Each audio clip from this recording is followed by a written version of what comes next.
Listen, you might as well go ahead and hit that like button so we can get started. And go ahead and follow while you at it. Yo, Ty is here. So welcome to the official Tyesse Report. Night vibes dive deep, bringing truth and support. World news, church happenings, and all the entertainment trends. This is some serious-ish. Let's break it down and jump right in. From LA to Atlanta, all uncut, no PG. Tyesse is here, making sure you know the tea. Every topic will get dished, cause you know this is some serious-ish. Late night musings, night grooves, pull up a seat. If you're at work, at home, or on the flight to DC. Church happenings, world news, and all the daily grooves. This is some serious-ish, but we keep it chill, we keep it cool.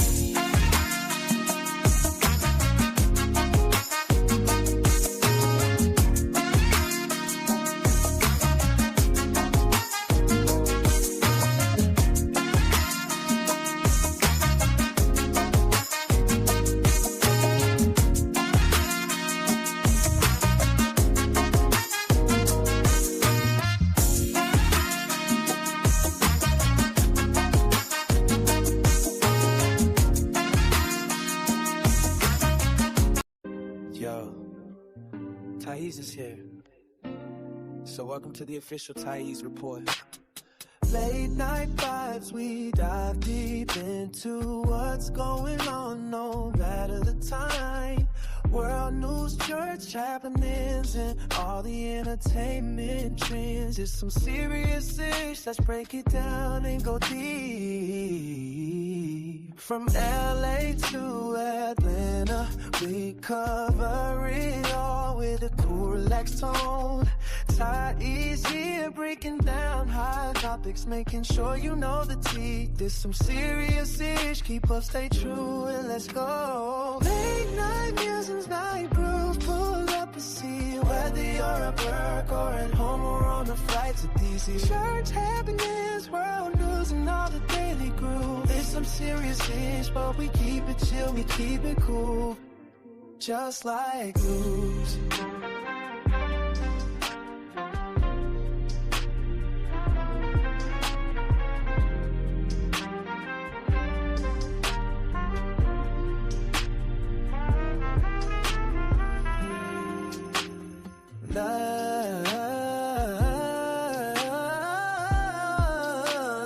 Night musings, cultural shifts in the music we adore.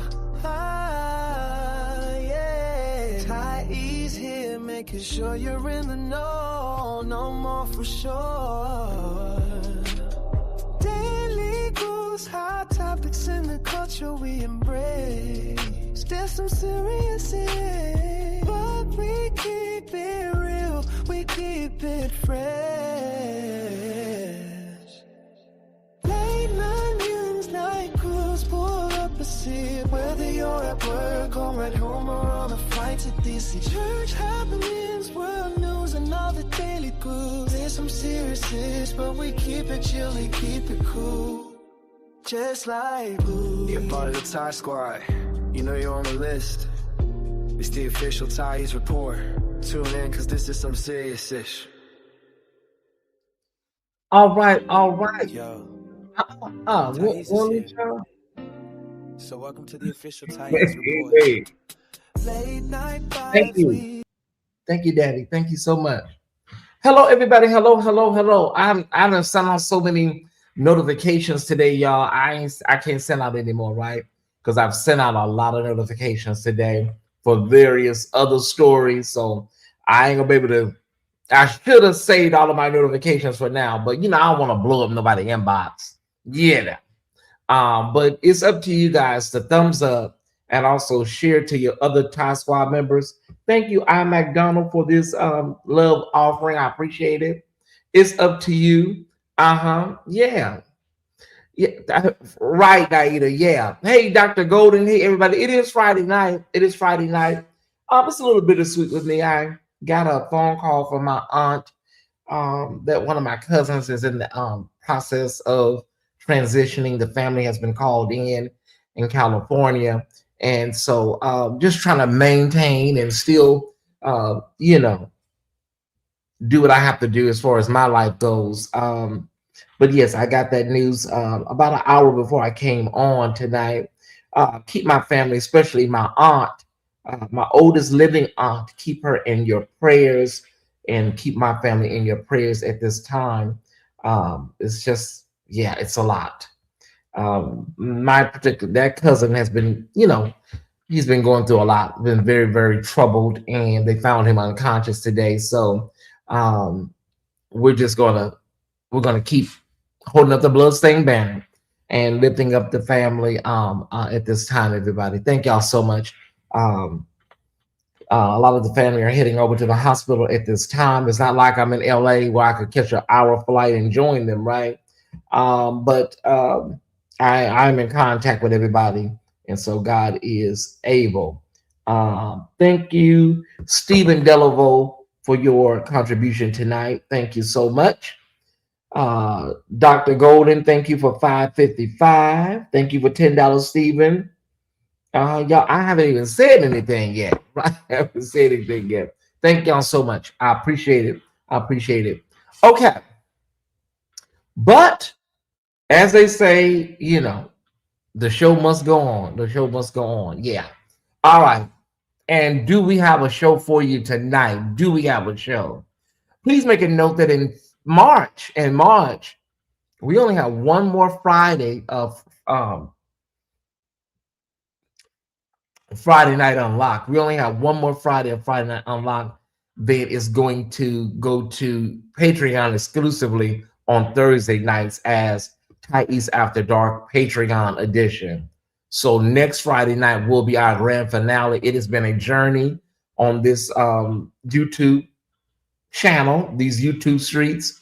I have done Tyesse After Dark and Friday Night Live for a long time, and just in March I'm going to be shifting my channel into mainly gospel commentary, church commentary, but we will have Patreon exclusives on Tuesday and Thursday nights. Okay, all right. And of course we will still cover pop culture and some of our church commentary shows. We will continue to keep you abreast of that. But Friday Night Live will be Thursday night, and we'll go from there. Okay. So just make a note of that. Next Friday is our grand finale on YouTube of Friday Night Live. That will be the 27th.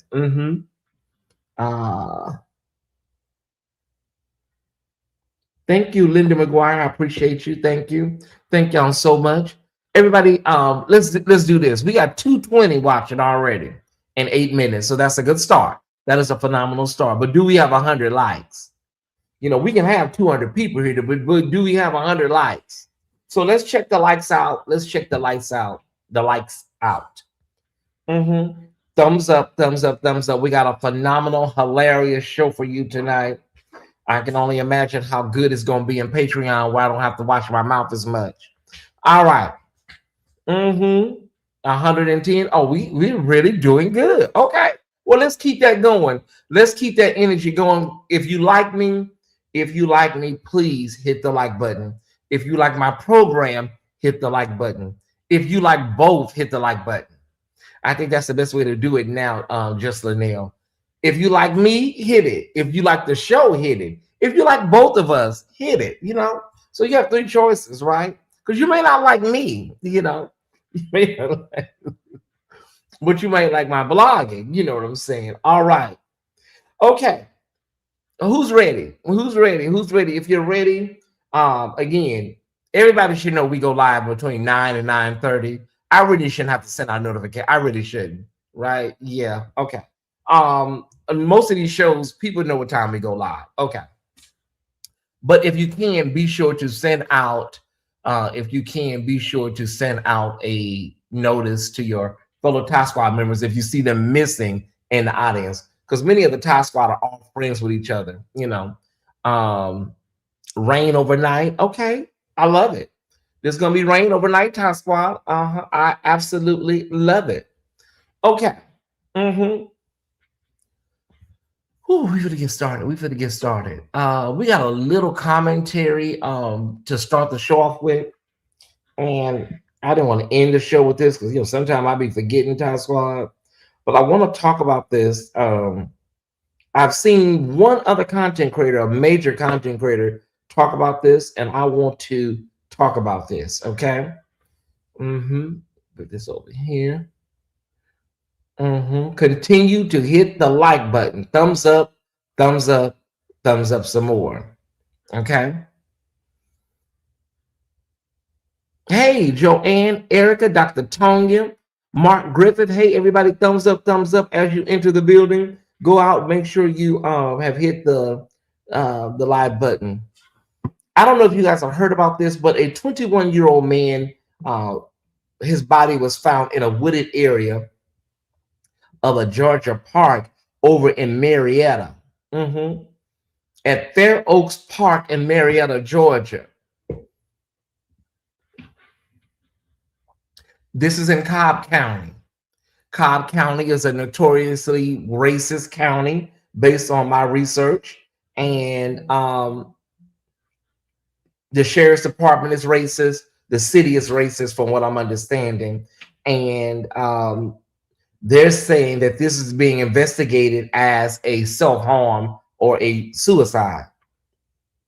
A 21-year-old man was found unalive in a wooded area of Fair Oaks Park in Marietta, Georgia, located in Cobb County. The body was discovered the morning of February 14, 2026. He was hanging from a tree in the park. As of the latest reports, the man has not been publicly identified. Cobb County police say detectives found no immediate signs of foul play. They never do. The death is currently being investigated, as I said, as self-harm. And so there was another case in Mississippi.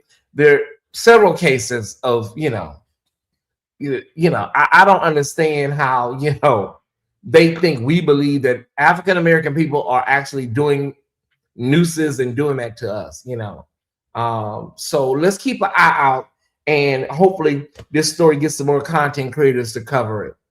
Yeah. There's no way we're doing that to ourselves with our history in the back of our minds. Absolutely no way. I just don't buy it. And we're open and we're receptive because we know mental health is real. So we don't mind accepting after all investigative processes are complete. We don't mind accepting whatever the findings are, but you just don't,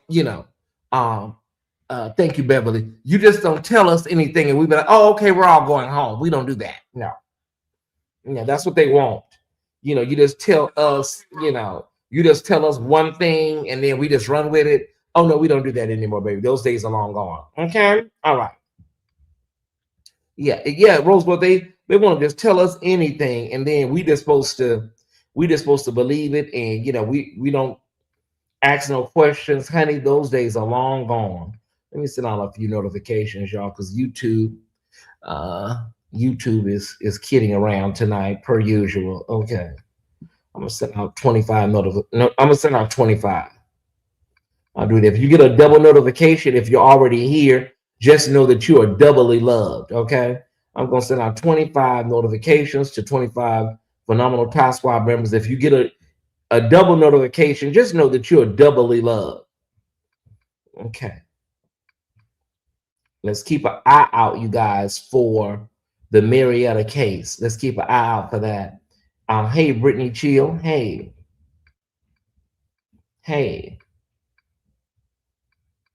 Okay. And we have the right, with the history of this country, we have the right, Rosebud, to ask questions. We have the right to ask questions. Okay, let's jump into it, honey, because that was heavy to start the show. That was kind of heavy, okay? So why don't we just jump to it? There we go, 300, there we go. Like Aretha said, jump to it. When my baby calls. My baby loves me. He told me that, and I never questioned that point of fact. When my baby calls, jump to. Okay, Tyesse, that's that barbecue. Leave it alone. When you straining for them notes, You know you're not ready. When you got a strain, you're not ready. All right. Okay, where we going? Okay, let's hit two topics today from today, y'all. We didn't really do our afternoon show, so let's pull two topics from the afternoon.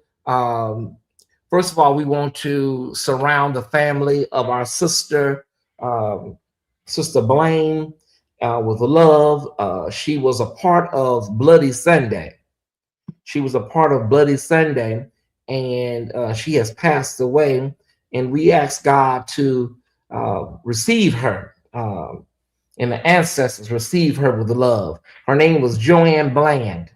Joanne Bland. Her full name, Joanne Blackman Bland. She passed away on yesterday at the age of 72. She was from Selma, Alabama. Her role on Bloody Sunday, y'all show her some love. Roses in the chat. She was 11 years old. She was the youngest over there in Selma on Bloody Sunday. Only 11 years old when she marched in Selma during the 1965 voting rights demonstration. Rest, Queen, rest, rest, rest. I got chills. She was present during the violent attack on marchers at the Edmund Pettus Bridge on March 7, 1965, known as Bloody Sunday. By that age, she had already been arrested at least 13 times. Giving her roses. I need roses. By age 11, she had already been arrested at least 13 times for civil rights protests. She witnessed marchers being brutally beaten by police and state troopers on that day. She was considered one of the courageous child foot soldiers of the movement, young people who put their bodies on the line for voting rights. Rest well. May the ancestors guide you to heavenly rest. Amen. And therefore it is resolved. Therefore be it resolved on this 20th day of February. We will honor her name. We will mourn with the families, and we will continue the life and legacy of Sister Joanne Bland. All right. She did all that at 11 and 12 and 13. And you got grown people around here with 6 phones, 6 laptops, MacBooks, everything. And you can't even get them to come to Bible study. Wow. You can't even come to you can't even get them to come to a Target boycott meeting. We got 12 phones, 6 pages, a 2-way. Interesting, Samara. Interesting. The other news that came out of today, y'all, I don't know if you heard about it, but baby. Shout out to Britney Spears. Baby. The Supreme Court, also known as SCOTUS, ruled against Beelzebub, and he is livid. He is hot as Alabama fish grease in July. They said that your tariffs, your horrible tariffs that you've been, throwing around since you were reelected, they say his tariffs were illegal from the beginning. We already knew that. Somebody say, duh. Yeah, we already kind of knew that already, but thank y'all for reiterating what we already knew. Yes. And so he is hot. He's over there rage tweeting, of course. And finally, everybody's saying, finally, McDonald, for the first time. Oh my God. Thank y'all so much. Finally, somebody got some courage. Hold on. Duh. Okay. Wait. We got notes on it. Okay. The U.S. Supreme Court, in a 6-3 decision, I wonder who the 3 were, ruled that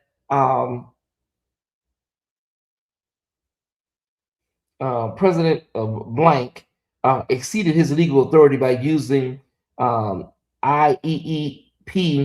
to impose broad tariffs on imports.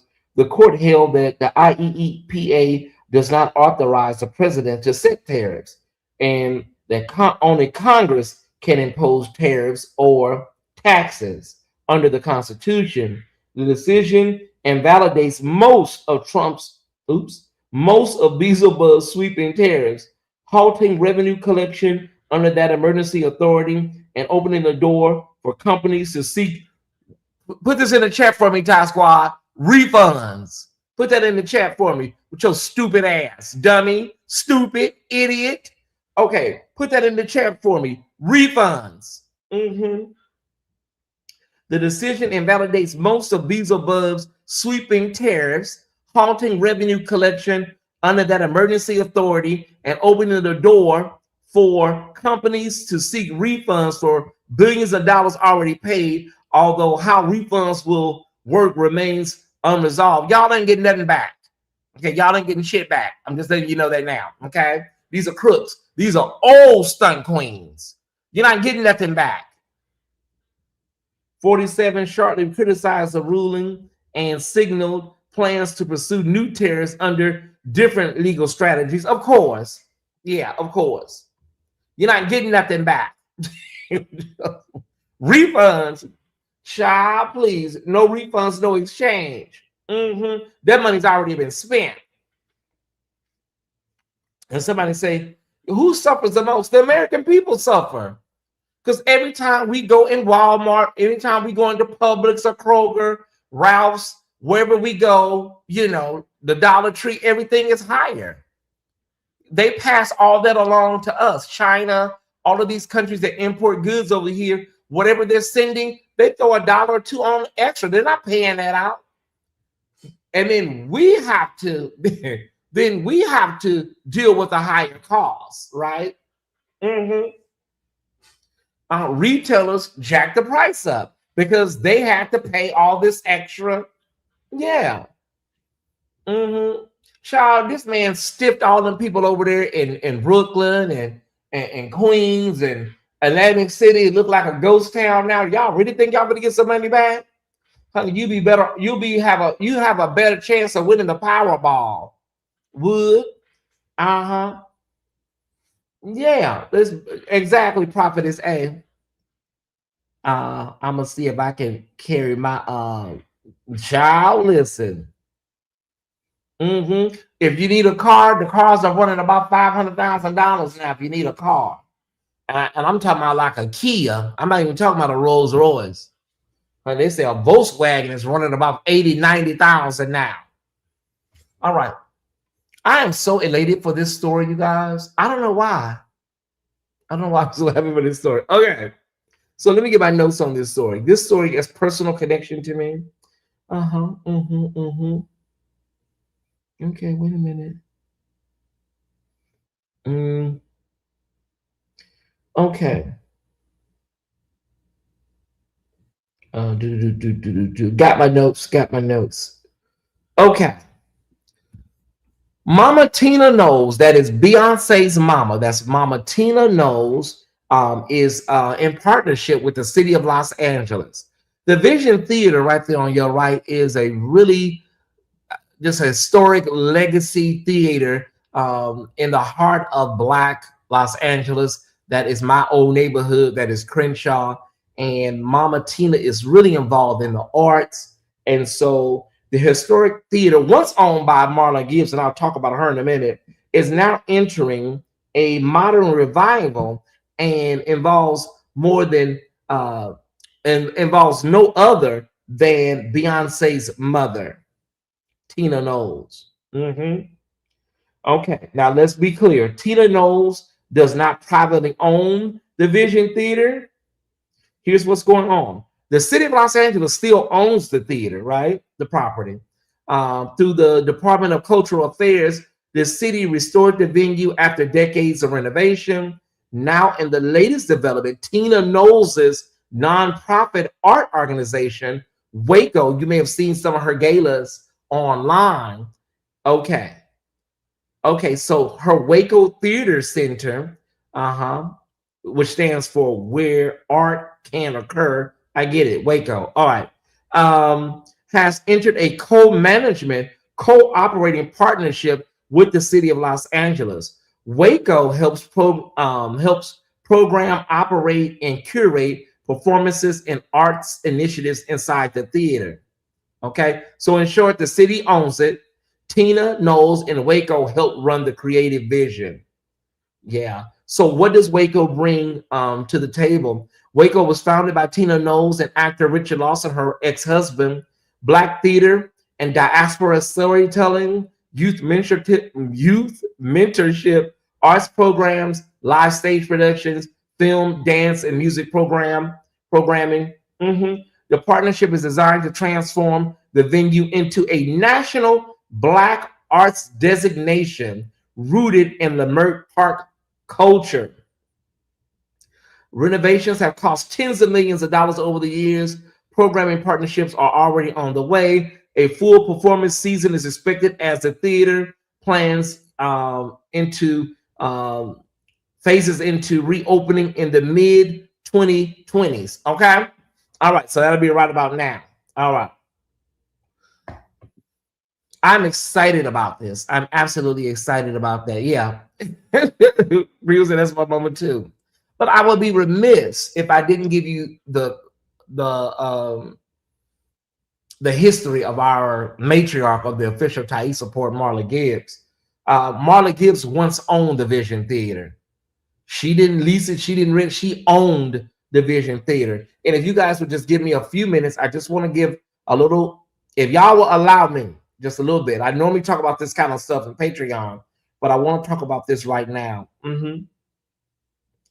The building originally operated as the Leimert Park Theater in the 1930s and later served as a Jehovah's Witness facility. As you can see, the Watchtower, that's what that was. You see that tower right there? This used to be a Jehovah's Witness facility, often referred to as the Watchtower era. Okay? All right. If y'all just give me just 1 minute, I know we're gonna get to the good stuff, but I have to talk about this. This is stuff that I love. Okay. In 1990, Marla Gibbs, through her arts organization, often reported as Crosswords Arts Academy, purchased the Leimert Theater Complex for $3.2 million, with plans to transform it into a cultural hub, live theater concerts, and education. After buying it, she renamed it the Vision Theater, a reflection of her goal to anchor Black arts and performance in the Leimert Park community. She owned it from 1990 until 1997, about 7 years. Multiple sources describe the same core turning point. After the 1992 civil unrest or the LA riots and the economic downturn that followed, keeping the large venue operating and financially stable became much harder for Ms. Gibbs.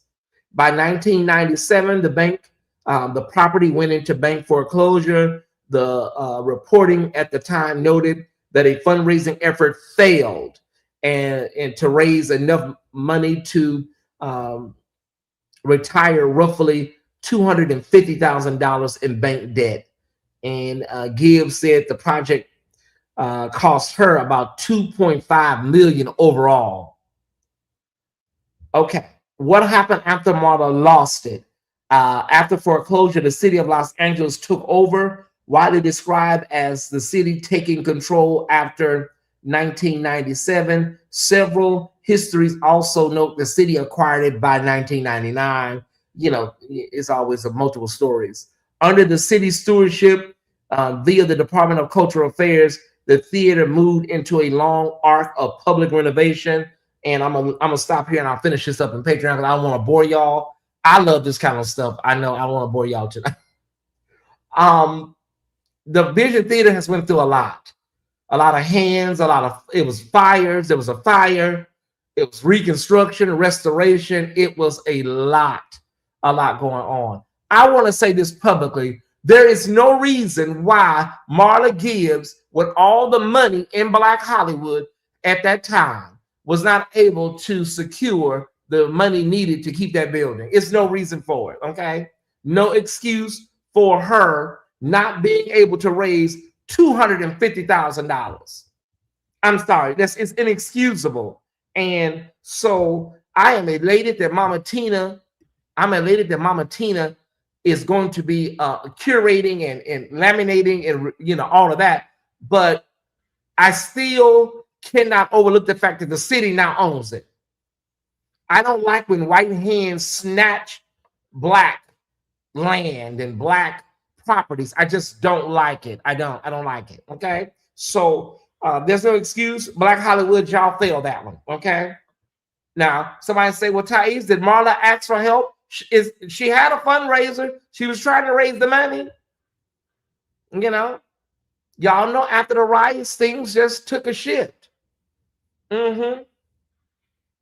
I know, bees. I want to, I want to, everybody, oh my God, can you say this for Patreon? We're here for Friday Night Live, so I'm just trying. All right.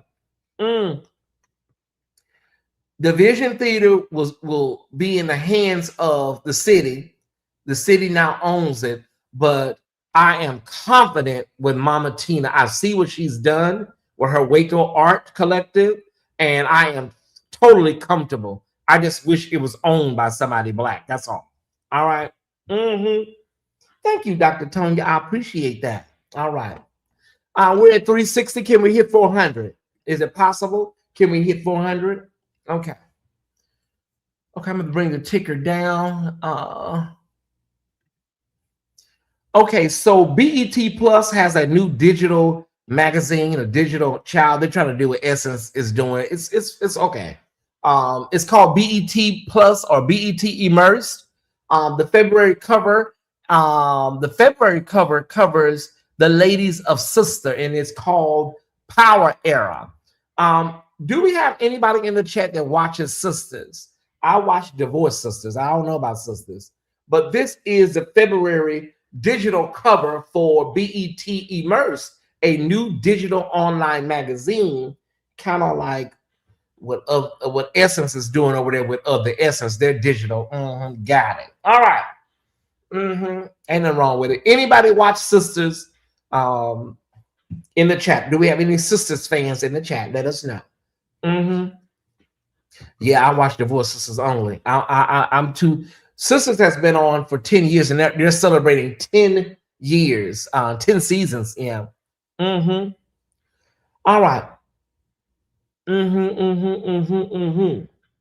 I do watch this. Okay, so we have some Sisters fans in there, but I'm a Divorce Sisters fan. Okay. All right.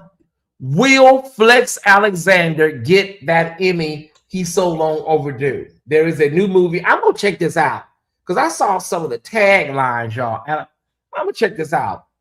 It's called Unrequited. Is that Unrequited? Yeah, Unrequited. This is Flex Alexander and some light-skinned lady. Will Flex finally get the Emmy and the Golden Globe, y'all? Let me know, yes or no. This is Tubi. This is a Tubi. Stop. Will Flex finally get that Emmy? Flex Alexander, that's Chinese husband. Y'all know Flex from Half and Half, or what was that show? Half and Half or 101? Oh, will he get the Emmy, SB2? Talk to me. Talk back to me. He'll get the Tubi Globe. Oh, y'all are wrong. Oh. Hey, I Am Light, where have you been? Where have you been at I Am Light? I used to watch this before I canceled cable. Yeah. You don't, for everybody that canceled cable, you can get YouTube TV. I don't know if you know about YouTube TV. Okay. If you cancel cable, you can get YouTube TV. It's a lot more economical. It still costs. Okay. Because, I know a lot of black people, not us, black people love everything for free.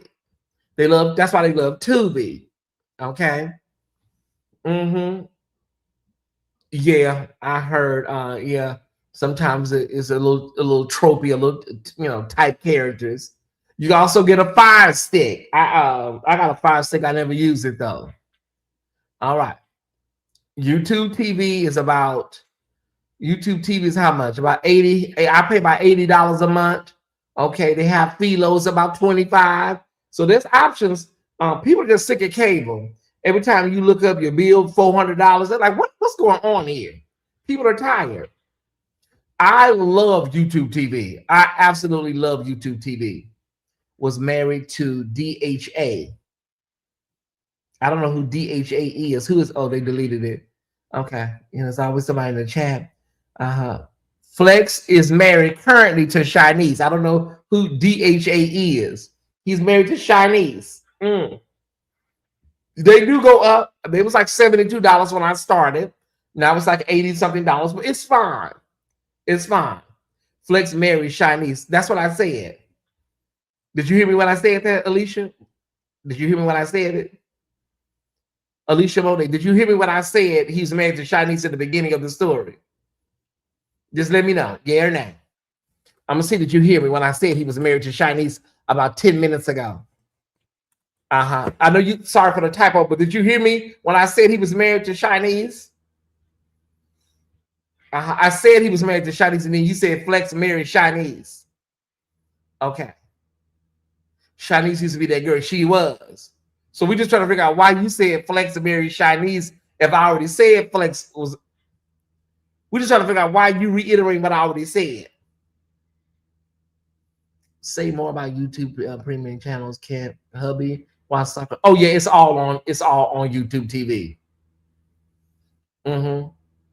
Yeah. Did you get here late, Alicia Monroe? Did you get here late? You don't have to be sorry. I'm not chastising you. Okay, so when YouTube TV came out, it was like 30 something for that. Okay, let me explain something to y'all. This stuff don't say the same. Okay, I'm just explaining that to everybody.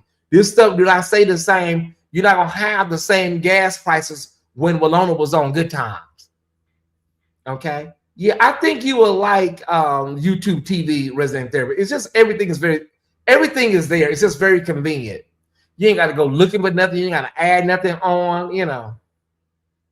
Okay, let me explain something to y'all. You're not going to have the same prices when 227 was on the air, y'all. There's a thing called inflation.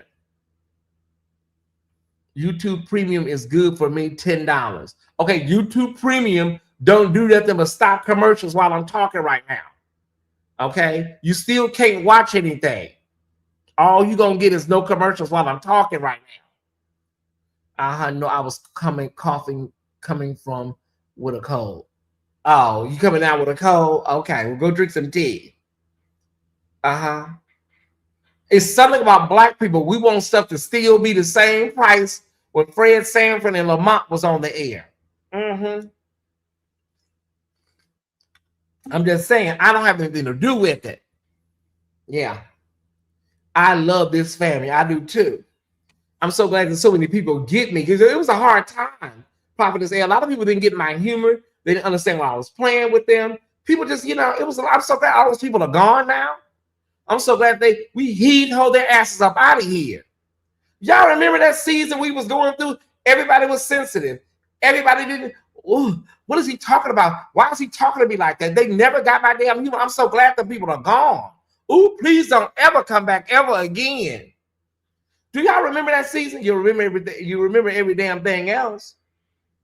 Who remembers those seasons where everybody in here was getting offended because they didn't understand my humor and how I played with people? Ooh, them people. Ooh, I'm getting triggered. I hope they all. Don't say that, Tyesse. I hope they all somewhere just drove off a cliff together. Ooh, them people made me sick. And then everybody in the chat has to go run and rub their back and, oh my God, we're so sorry. What happened? Why are you crying? Girl, go suck an egg. All right, we're moving on.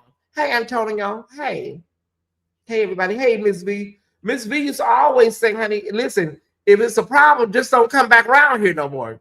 Just hit the damn bricks.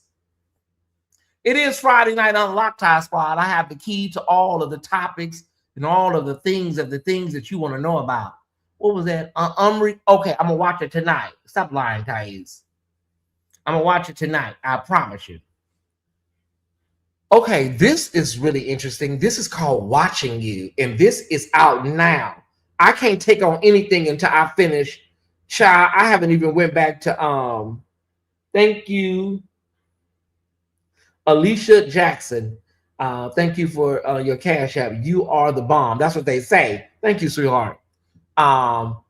Okay, so this is called Watching You. I can't take that on right now, y'all. I can't take nothing else on right now. Okay, let me see what this is about. This is about a camera in the bedroom. I remember they said it's something about a camera in the bedroom. I guess somebody was cheating. You shouldn't be cheating, and you have to worry about nobody watching you, lady. Okay. Yeah, this is the one I want to see here, y'all. Okay, I can't find the notes on this. Don't worry about it. It's a series. Watching you. Have you ever had the feeling you being watched? Some of y'all like that. Some people in the chat like that kind of stuff. Y'all, there's a couple of Tyesse Squad members in the chat that like that, honey. Y'all like those people that watch, look at you and stuff through the windows and stuff.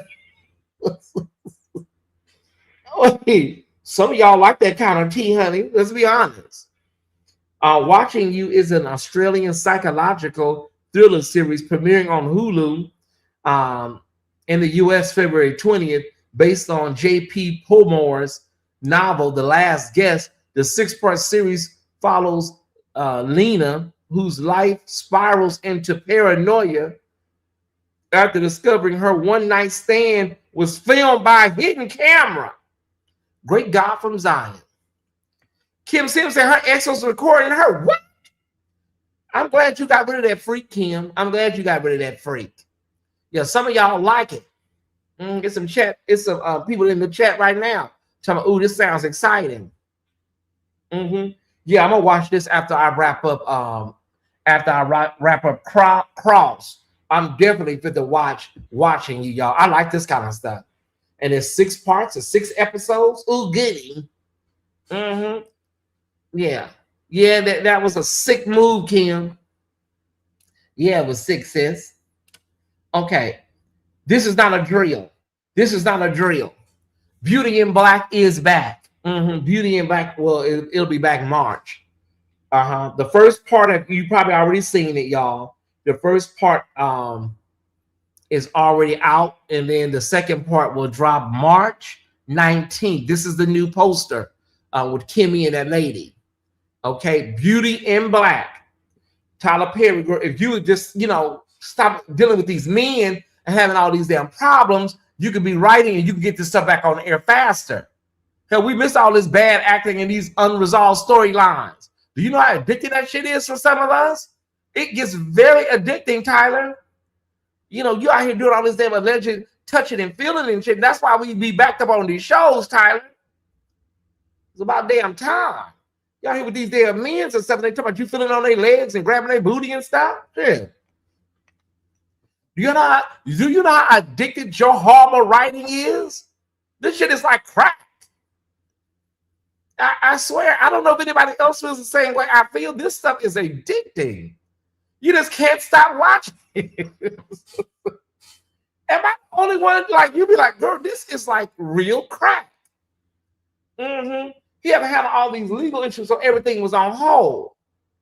This stuff is like, I'm talking about 80s crack.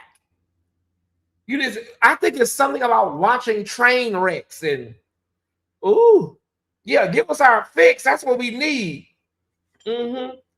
What that lady said in that movie? Anybody got, can I borrow your VCR? Yeah.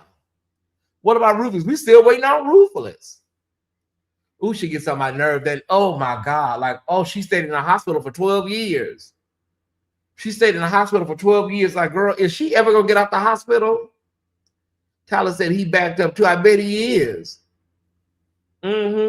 Yeah, and they talk about, oh, he done dropped his Uncle Joe's goes to the store to get some oxtails.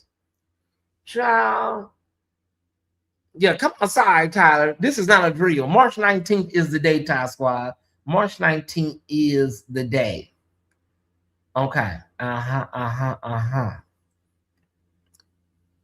Oh wow, this stuff it's a spirit in the air with these shows, y'all. This is the unaliving of Skylar niece. You guys probably have seen this story, 3 Best Friends, One Deadly Betrayal. This is a new docuseries coming to Hulu as well. Keep an eye out for this on March 6th. 3 people left, only 2 people came home, So this is real life, and this is a docuseries. You got to check this one out, y'all. You won't believe what these girls did. You just won't, we're friends like these. Who need damn enemies? March 6th, Hulu. Keep a note down for that one, okay? Let's see what else. Oh, and finally, I saw the trailer for this. You guys got to see the trailer for this, y'all. You got to see the trailer I don't know if you've seen it. You could probably pop it on right now. It's called Is God Is. Two girls, I believe they're twins, or we know they're sisters, and their father was trying to burn their mother up, and then the girls got burnt up, and now the mama is seeking revenge on the daddy, and the tagline of the movie is "Make your daddy dead, real dead." This is going to be in theaters. This is Vivica Fox is playing the mama. The girls got burns all over their body and stuff. The daddy tried to. It's just a lot, y'all. This, oh my God, this is going to be bananas. May 15th, only in theaters. May 15th. See, let me say this, y'all. Y'all need to start trying to put this stuff on. This could be on Netflix or Hulu. I'm just being honest, y'all. It looks like a very good movie. Is God Is. Okay, Is God Is. It's trauma porn, but I can see with the cast, it's really well produced trauma porn. Okay, so but I'm saying this, y'all. This right here, y'all could have put this straight on Netflix or Hulu. We would have tuned in. Mm-hmm. Can y'all go right now and watch the trailer? Well, don't go right now, but pop that trailer in and see if you feel the way I feel. I gotta see this. Mm-hmm. Is 50 Cent producing? No, 50 Cent ain't involved. 50 Cent ain't involved. Yeah. No, bro, he's not involved. Okay, we got that. And then we got okay, so let me see. Where am I going next? Let me do this health news. Okay. I don't know if you guys remember the show Good News. I remember Good News. It was only on for a season. It was a very good show. And yes, I had a crush on the pastor. I ain't gonna sit up here and lie to you. How many people remember Good News? It came on UPN. The show was called Good News. It was from the producers of the show Amen. Okay. You remember Good News? Okay. I just brought you another story earlier in the week about testicular cancer.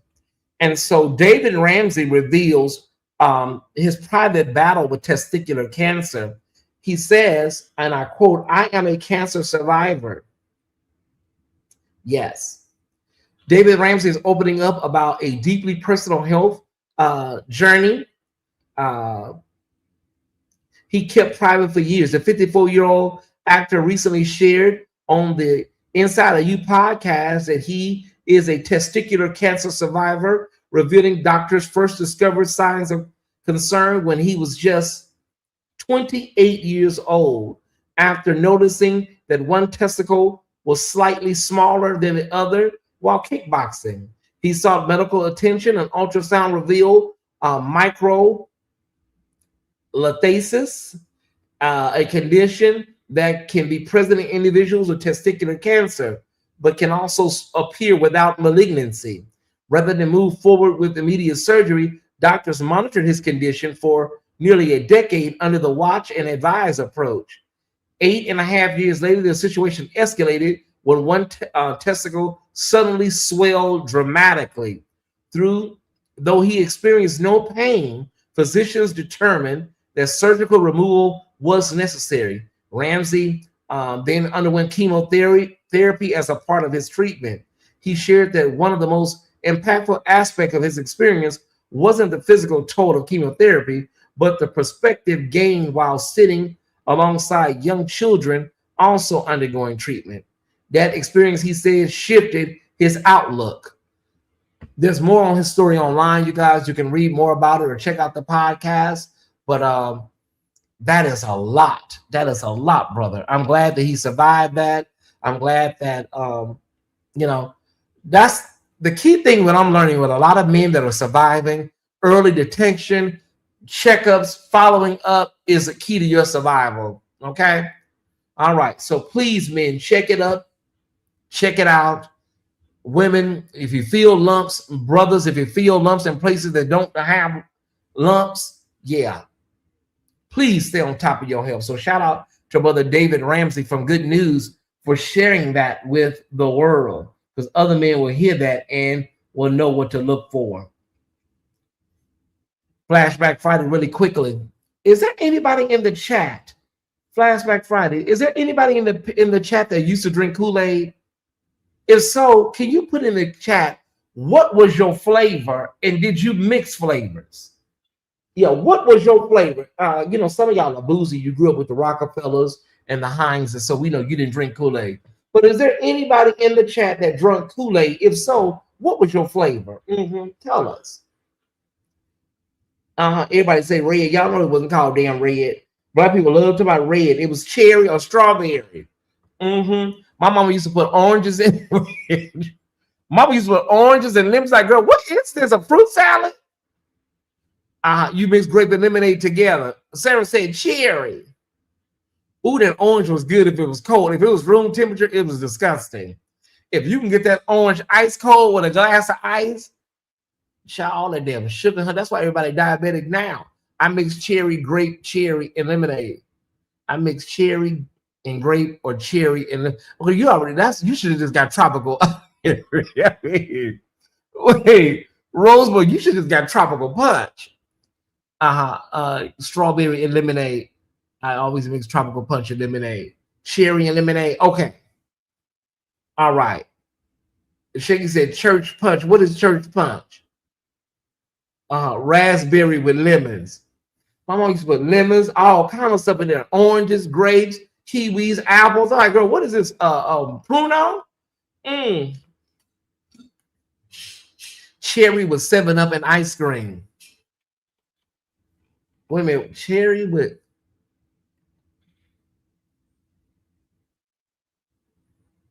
7-Up and ice cream? All right. Strawberry and grape mixed with 7-Up.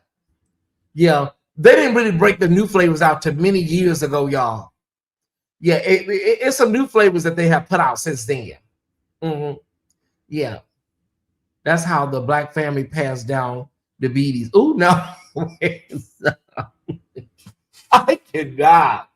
Okay, listen, y'all. It didn't take all that damn sugar. Let me go on record and say it didn't take all that sugar. Y'all just taking the whole bag and just dumping it. It didn't take all that for no damn what you call it? No damn Kool-Aid. Then you'll feel like mama on soul food. I'm not letting them take my leg. Oh, then you'll feel like mama on soul food. I ain't letting them cut my leg. I was half a pound of sugar. It didn't take all that sugar, y'all. It was so bad that you could add more water to it to make a whole new. You just drink half of it. You could add more water to it because there was so much sugar in the bottom. I used 3 cups of sugar. That's why everybody got blurry vision now. You gotta stir for an hour. Yeah, sometimes you had the other kind. If you had the thing with the top, you can shake it. Everybody would just be there shaking it. Okay, y'all. I just had to go back a little bit back in the day. All right. Okay, I need to start deleting some of these so I can. Okay, let me just do this really quickly. Because I'm not doing no recap. If you were not here, baby, we don't know what to tell you. Will be no recaps. Let me just start deleting.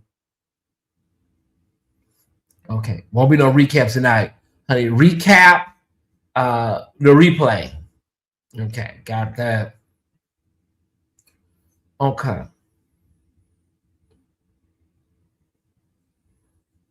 Got it. Some more is under fire right now. Some more, her new documentary, her new comedy series. Hey, DeMastro, her new comedy series, Chandelier Fly,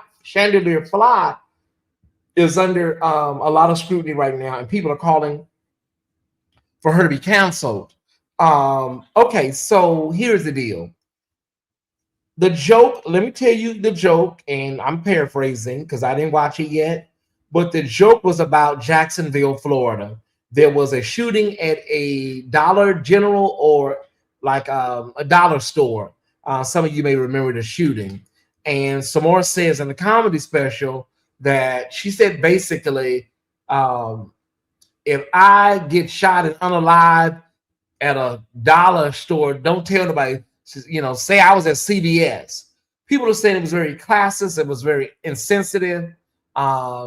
But there are also people saying, like, y'all, come on, like, she's a comedian. And I understand that, you know, the people of Jacksonville may feel a little differently than the people of, say, Miami. And, you know, because it happened in Jacksonville. But yeah, are we at a point now where we really just can't, you know, we really can't tell jokes anymore? Like, you can't even, you know, I understand it's not a really great joke, but people talk about cancel and come on, y'all. Let's come on. I can say it was not the best. It maybe was not the best joke, you know, because people in Jacksonville probably don't find it funny. Yeah. It was on Netflix. I saw it. Okay, Alicia, I just said that, Alicia Monroe. You know, so they say I have to be careful because sometimes people are intellectually challenged on the show, so I can't. I just said that, Alicia. I just said it was on Netflix, Alicia.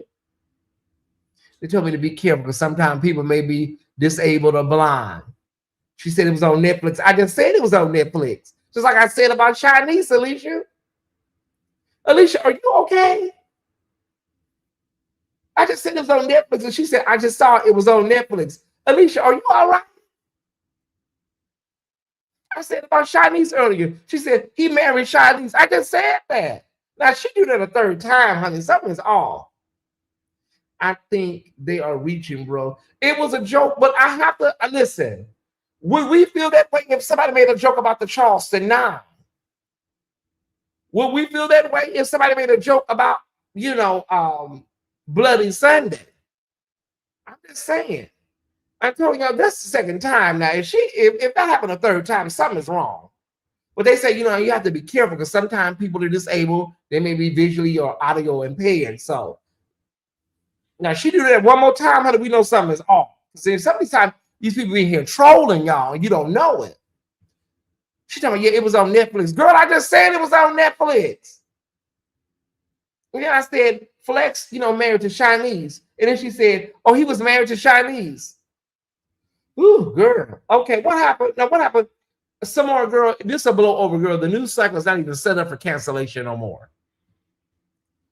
The news cycle some more is not even set up for full cancellations, girl. You'll be okay, you know. But you may not want to book nothing in Jacksonville. Just skip Duval County. Go on to Orlando or Gainesville, mama. Uh-huh. Yeah. Yeah, it would be nice though, some more if you release a statement, just something, just a sensitivity statement. You don't have to be an apology because we don't want to censor you, but just a sensitivity statement, mama, you know. I type slow, especially with long nails. Oh. Uh-huh. Yeah, go sit by I Am Life, honey. Go sit by him. All right. Okay, Simone, I can't be here all night, girl. Go with God. Uh-huh. What's funny to one person is different to another. She is old school comic, everything. Yeah, that's a different generation. A good point, Brandy. Because that situation is still sensitive here. Yeah, it is, SB2. Yeah, it is, bro. Hey, Shelly Bowling String, how you doing? Okay, we gotta move on some more. Call Tyrone, honey. Call Tyrone. I gotta go. B2K and Bow Wow stopped by iHeartRadio to promote their new tour.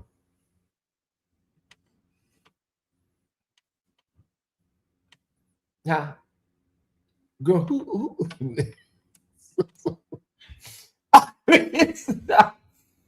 Oh! I'm typing on my phone and watching you on my television, so it's a delay. Did you say it's a delay because somebody suggested that in the chat? Somebody said it's a delay, and then you said, oh, it's a delay. Did you type that in the chat because somebody suggested it's a delay?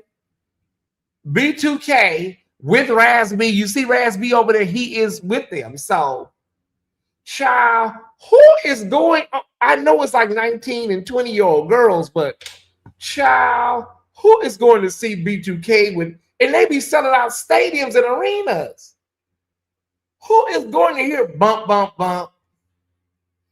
Child, wait a minute. Hold on. Okay, we just declared a messy hour, everybody. We just declared a messy hour. Make sure you put the word messy in the chat because we're declaring a messy hour. I'm declaring a messy hour at this time. At this time. And if you sleepy, go to bed, honey, because we still got a lot more show to go. If you're tired, go to bed. Okay, it's Friday night. Can you give me a list of B2K hits? Okay. Bump, bump, bump.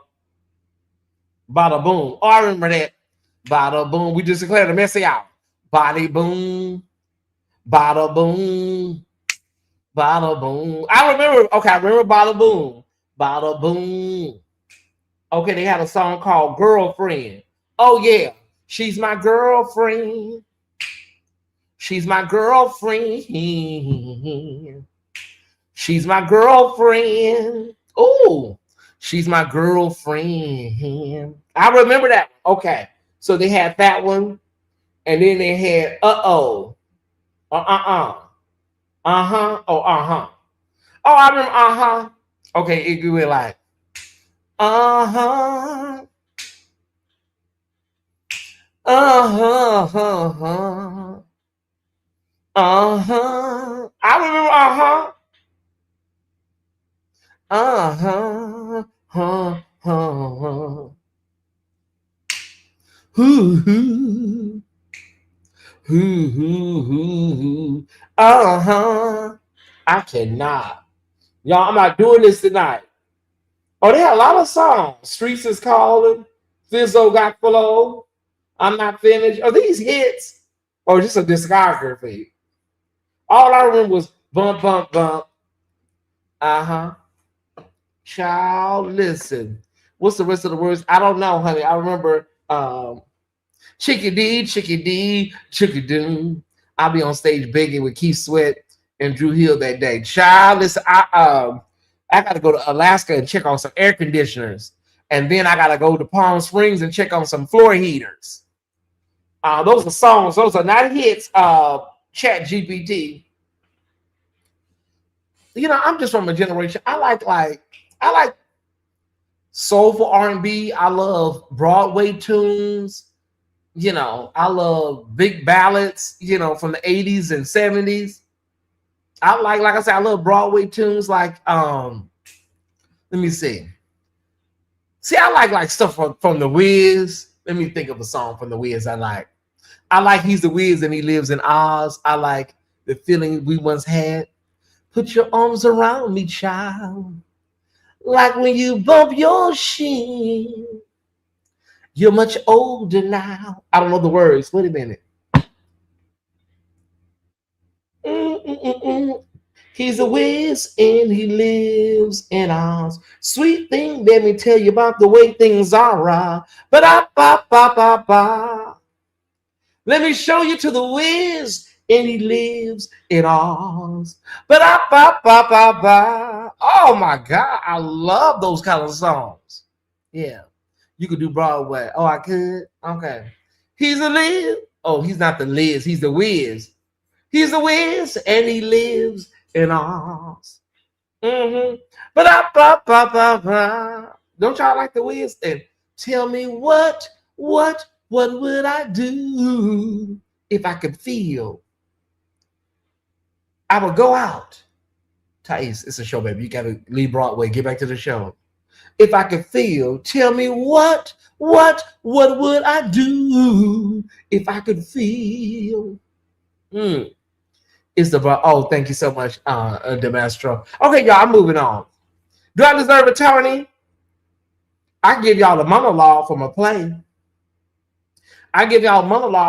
Let me see. Mama, I Want to Sing. Y'all let me know. I'm gonna do a monologue for Mama, I Want to Sing, starring.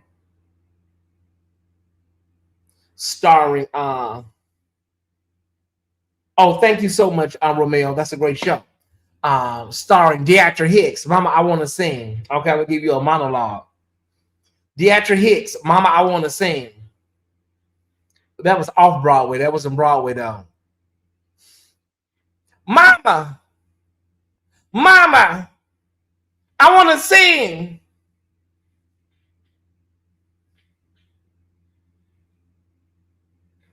What do y'all think? Tony, much? Never mind, y'all. I'm moving on. Mama, mama, I want to sing. Y'all remember them plays back in the day, back in the 90s, early 90s, late 80s? They had a lot of plays. I lost my EBT card on the way to church. Don't get God started. He say, we say, but what does God say? My oxtails are on low. Don't get God moving. You know them plays back in the day, y'all. It was like $20 for the ticket. You know, we call it the Chitlin Circuit plays. This is pre-Tyler Perry. You know what I'm saying? I just got my Section 8 Hallelujah anyhow. The Broadway stage play live at the Peacock Theater, you know. All right.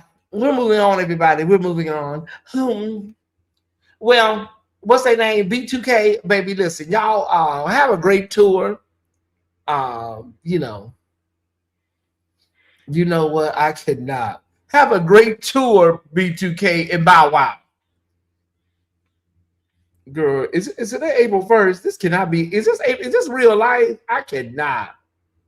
Shout out to the all 431 of you that have joined me tonight. If you can do me a big favor, and hit the thumbs up button. If you can do me a big favor and hit the thumbs up button. Okay. Hit the thumbs up button. Thank you so much. Thumbs up right now, everybody collectively. If we can get to 250 likes, we're really doing good. Thank y'all so much. I appreciate it. 250 likes is the ask tonight. Thank you so much. I appreciate the love. I appreciate the joy. If you're enjoying the show, what's your favorite line from The Color Purple? She said she'd always write. Maybe she did. Okay. If you're appreciating the show tonight, put some red or purple hearts in the chat. Red, purple, or pink hearts in the chat. Thank you so much. We have some exciting news, y'all. We have some very exciting news. Some of you remember Mary J. Blige played Dinah Washington in the Aretha Franklin biopic. Well, we just got news from Deadline that a Dinah Washington biopic is in production. Not production. Let me get the right word that they're saying. It's in the process right now, y'all. The Dinah Washington biopic. She was a firecracker. My girl Dinah was a firecracker. She didn't take no, she's very, what's the word? She was very temperamental. Yeah. So I'm excited about this because Dinah deserves, she deserves a biopic. Dinah Washington biopic in the works with British playwright Winsome Panna to pen the screenplay, and Danny Glover on board as executive producer. A large-scale biopic based on the life of the legendary jazz and blues vocalist Dinah Washington is in the works. Okay, the film will chronicle a pivotal 2-week period in London at the height of Washington's career, following the international success of her 1959 Grammy Award-winning crossover hit, "What a Difference a Day Makes." Okay. Okay, ready to watch. I cannot wait. I will be there opening night. I will buy multiple tickets. Okay, and Mary, you did a good job. Because she really talked a lot of stuff to Aretha. She was very hard. She gave Aretha a lot of tough love. What a difference a day makes. 24 little hours. What a difference a day makes. Ooh, ooh. I like jazz. I'm looking forward to it. Mary J. Blige, as I said, did a wonderful job playing Dinah in the Aretha Franklin Respect biopic. Did. Okay. Hey, Christian Patton, how you doing, baby? How y'all doing? Thank y'all so much. All right. I have some really bad news. I have really, really bad news. I don't know if anybody heard the news. I don't know if you got the news or the tea that 106 in sports with Cam Newton and that little light-skinned lady has been canceled after just 8 episodes. BET Plus has decided not to bring it back.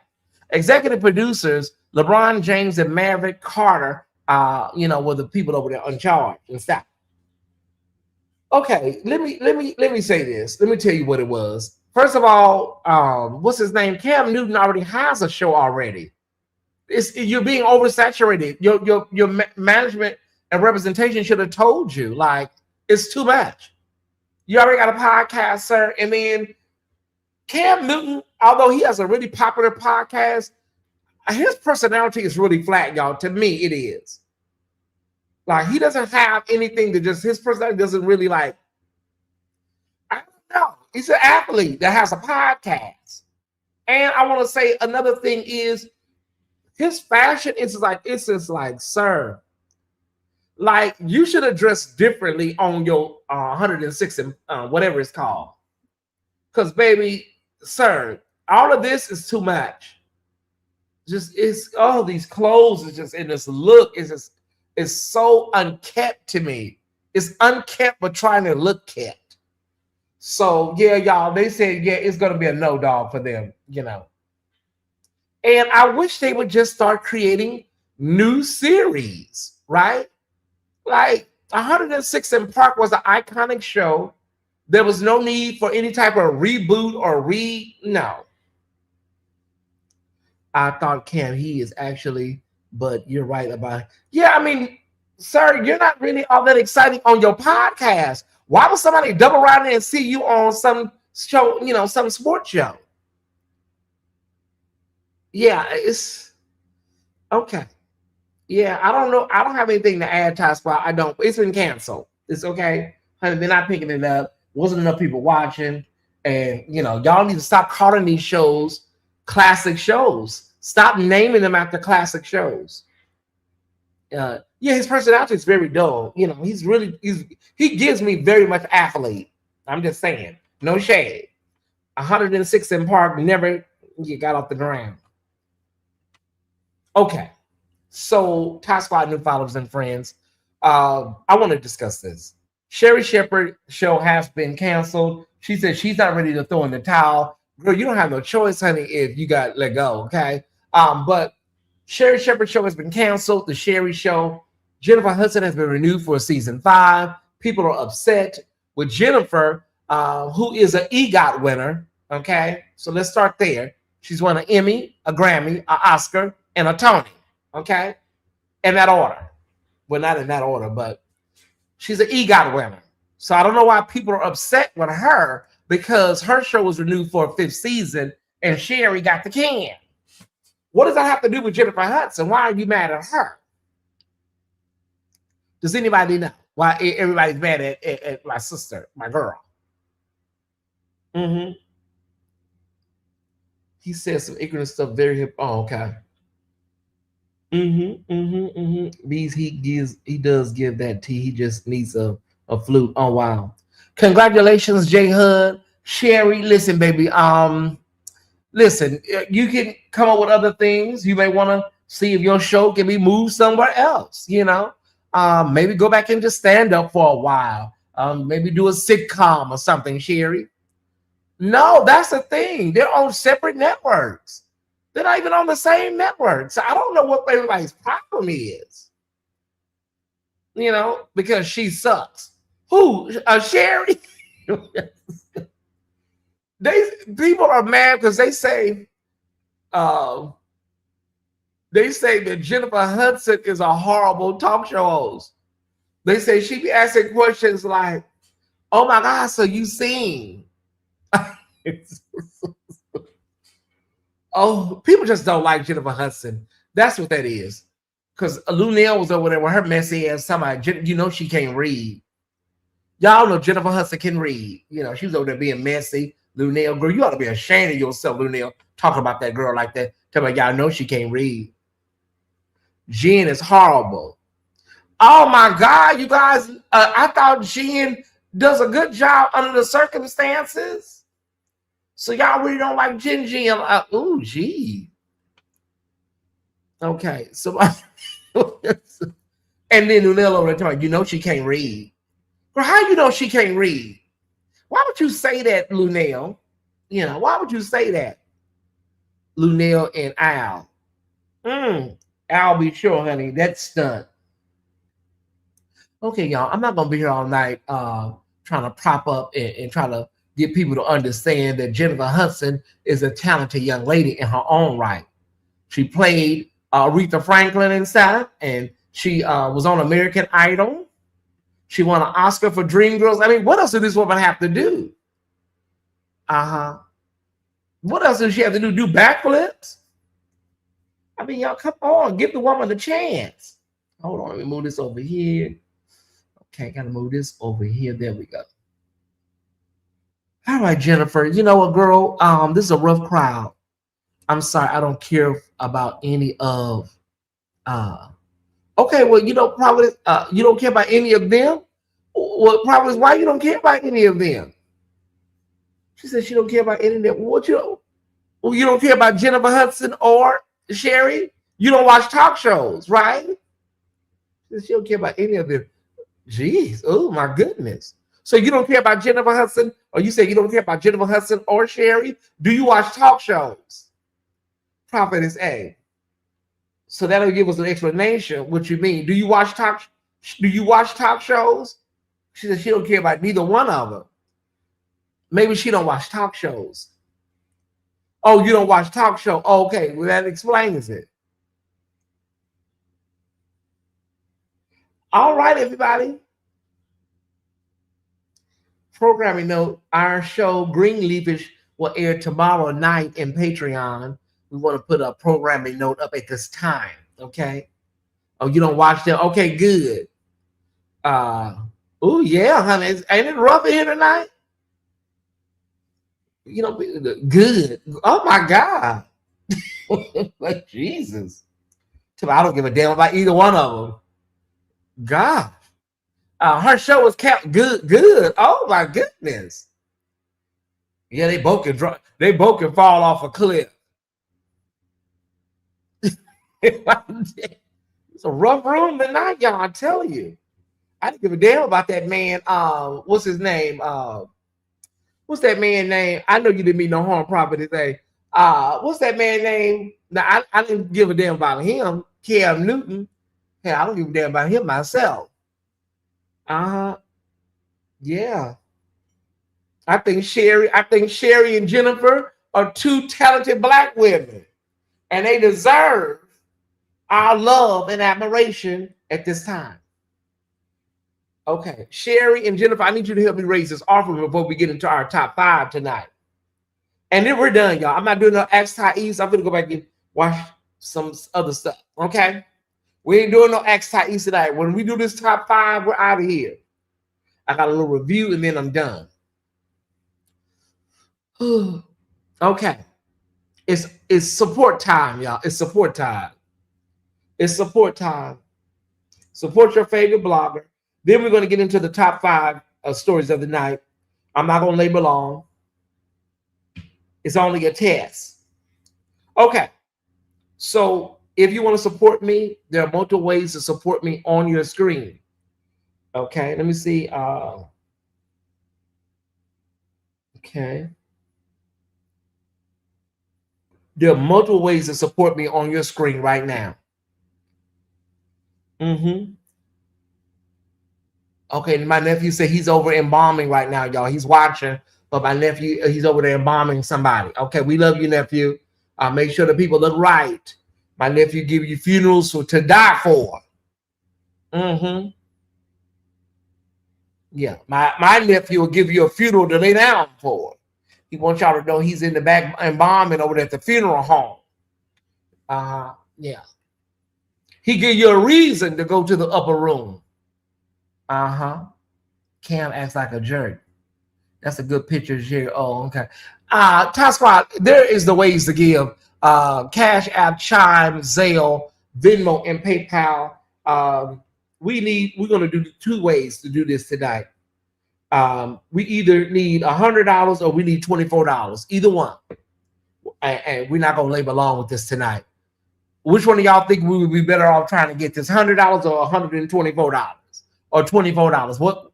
I love your interest. Great, wonderful, Alicia. We're trying to raise this money right now. Come, Alicia, come sit right here.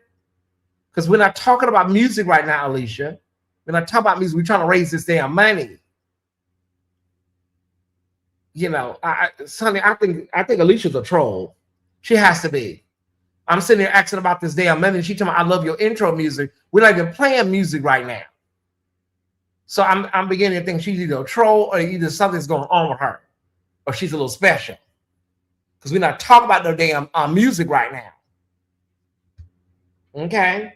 Okay, we're gonna try to do 100, or do we gonna do 24, y'all? Which is more doable, 100 or 24? To be honest with y'all, we need 124, but we'll try to do. Let's just do this 24. I'm gonna just do the 24 and call it a day. All right.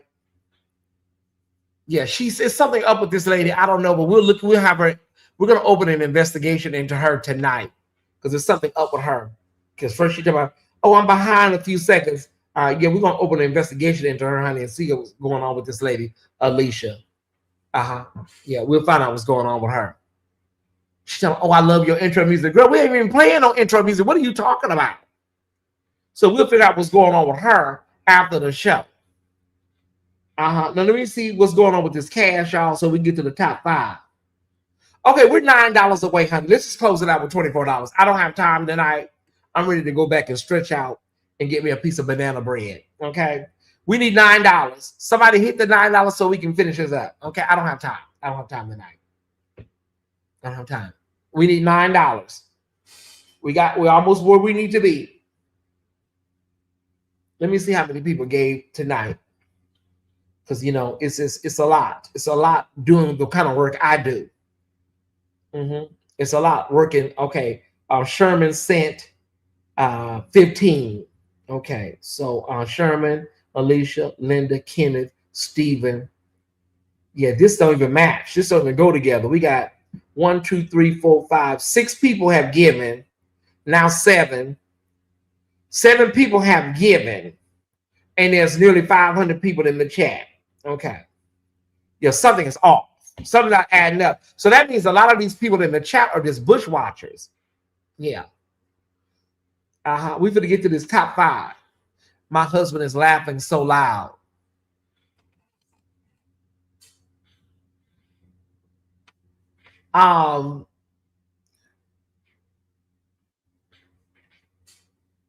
Okay.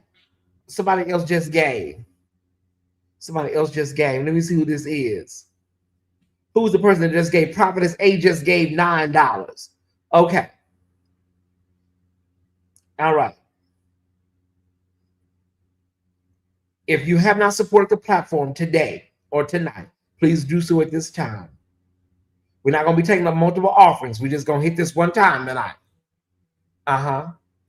Y'all are messing this inbox. Okay. All right.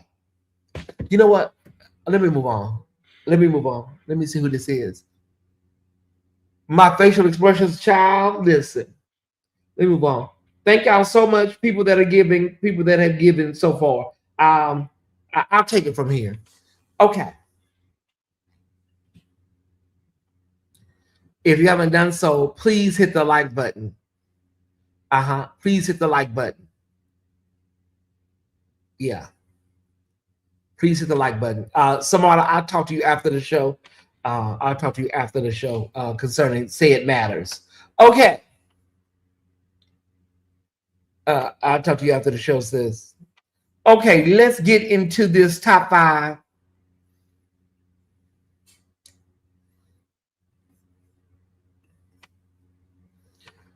All right, let's go.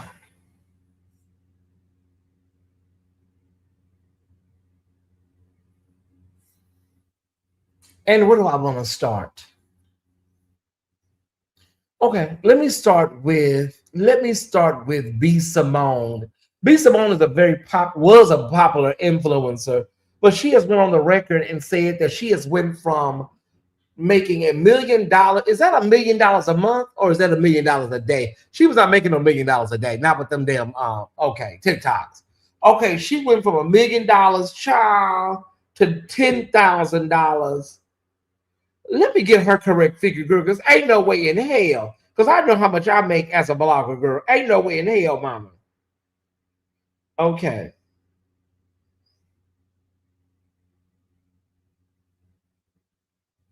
And she said she went from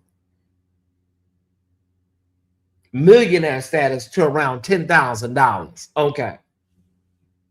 Okay, so what her problem was she had a really bad plagiarism scandal, and it was a major turning point. In 2020, B. Simone released a self-help manifestation workbook called Baby Girl Manifest the Life You Want. What people discovered, the buyers discovered, what did the buyers discover? The buyers discovered that large portions of the workbook had identical prompts and wording from other creators. Wow. So, girl, you was out here talking about live your best life and do all this, and wow. And your whole book was plagiarized by other people. Okay, got it. Hold on. Okay, so she had the plagiarism. Some pages appeared to be copy and paste content without credit. Examples included journal prompts and affirmations lifted from online sources. No, you can't do that now, because no wonder you done went from $1 million to $10,000. Okay, the nail in the coffin. Okay, oh Jesus. The nail in the coffin, can't date a 9-to-5 man comments. Around the same time, an interview resurfaced where she said she couldn't date a man with a 9-to-5 job because she was an entrepreneur and needed someone equally flexible. Okay, people saw this as classes and unrealistic, many fans.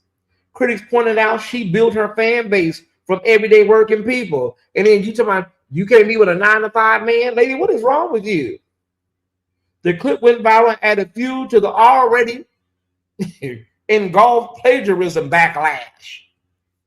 Girl, sis, here's what you do. Go to the nearest stadium in your city, girl, and have several seats. You should have knew how to. First of all, you copied and pasted other people's work, and now you talking about you looking for a man on the Forbes list, lady?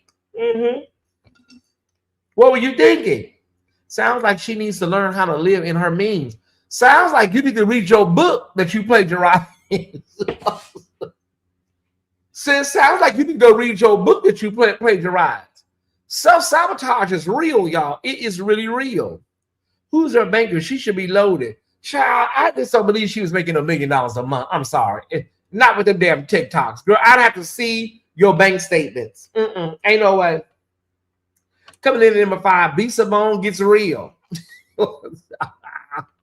Coming in at number 5, B. Simone gets really, really, really, really real. Coming in at number 4,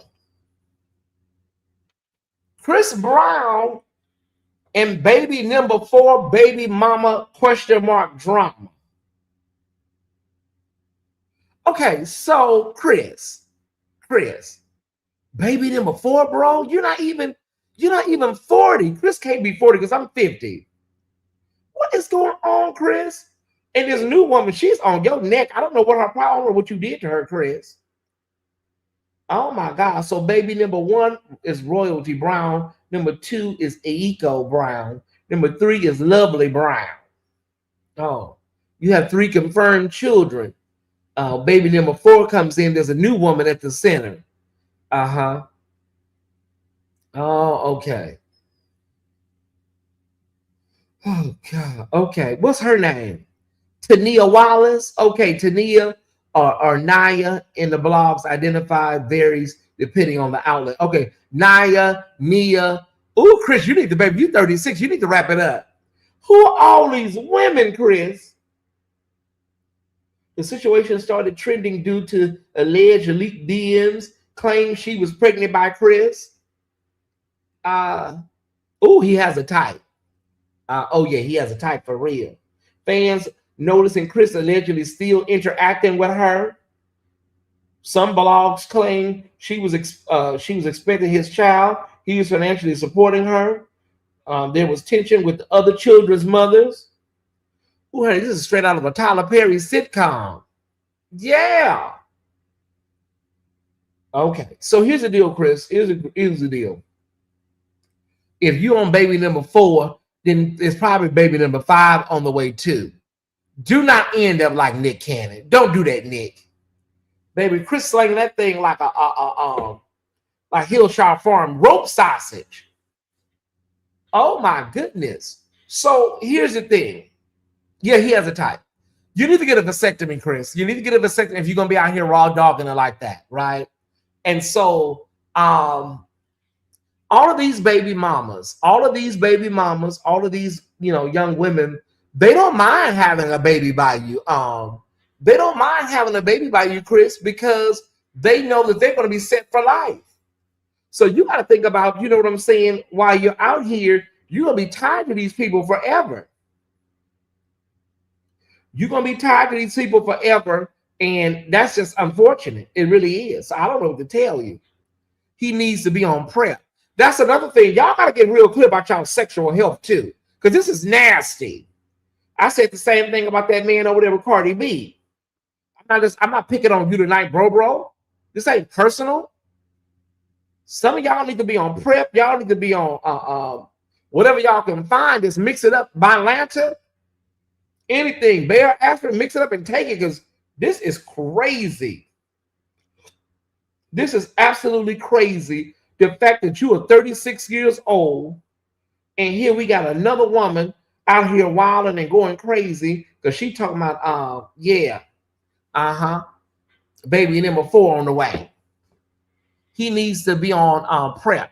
Why all these women still letting him make that macaroni and cheese sound? Oh, Jesus. Oh, wow.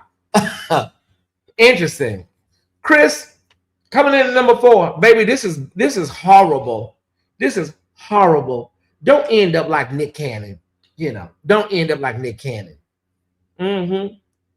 He's having a baby every other year. All of these kids gonna be stair steps.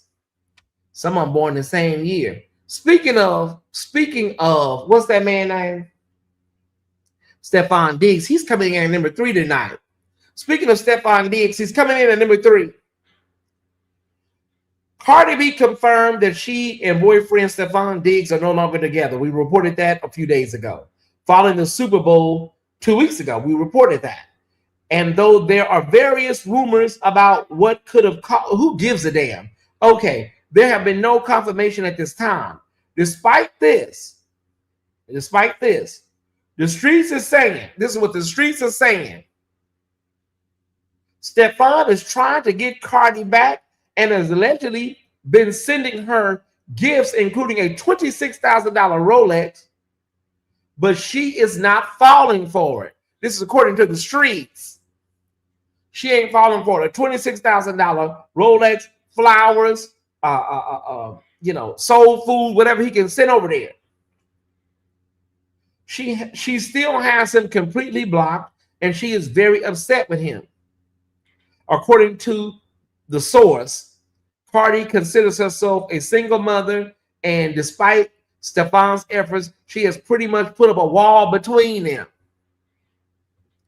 Girl, the only reason Cardi, listen, you're not fooling nobody, girl. The only reason this is going on is because the man lost the Super Bowl. His one of his other side pieces was up there sitting on the front row at the game. Girl, you was embarrassed. You spent all that money, and you fooled you in front of the world. Nobody's buying this, girl. Okay, so you should take all that stuff. I would take it. Take the watches and chains and earrings and bracelets and stuff. Take them. And then say, I don't want to be bothered with you. Get out of my house. That's what they say, CC. Honey, it must be dipped in gold. Why would you turn down these gifts, girl? You turn down the gifts, my man? Like, for real. Coming in at number 3, Stephon Diggs wants Cardi back. And then Cardi just announced that she's getting ready to go over to, where's she going? Bora Bora? Tiki. She going somewhere to get all this stuff out of her butt after her tour. Shout out to Cardi. That's what she said. Okay. She's going to get all her comb scraped out of her butt after her tour completes. You see, it don't be looking natural, y'all. It don't be looking natural. Your booty big, and then you got these toothpicks. You look like olive oil. So after her tour wraps, I think in April, May, after her tour wraps, she's going to go over to South America and get all of her butt implants removed. Yeah. Keep them blocked, Carter. Keep them blocked. Okay. Coming in at number 2, this really tied for number 1. Really tied for number 1, but I was trying. Coming in at number 2, y'all. Kim Kardashian says that she believes that Ray J. Stop. Kim Kardashian believes that Ray J racketeering allegations and all of the stuff that he said about her and her mama is going to affect her in, getting through the bar and stuff. Girl, listen. Girl, don't blame this on him, girl. You done tried out for the bar 3 times and you ain't passed yet. Girl, why are you up there trying to be a lawyer? Girl, she said she believes that all of this stuff that he's doing is going to affect her when she goes up there to I cannot wait, stop, to get her bar card. Kimberly Jean, Kimberly Ann. Kim, this boy's not wrapped too tight. Do we have let me see what she said. Hold on. Wait. I want to get her exact statement because, girl, you lucky I'm on Evolve Blog because the way I would lay you out of this is the olden days. Oh, honey, the way I would wear her out right now, girl, you're not smart. Why are you up there? Okay, this is from TMZ. Kim Kardashian, Ray J's accusations could derail my lawyer dreams. TMZ, February 20th. All right.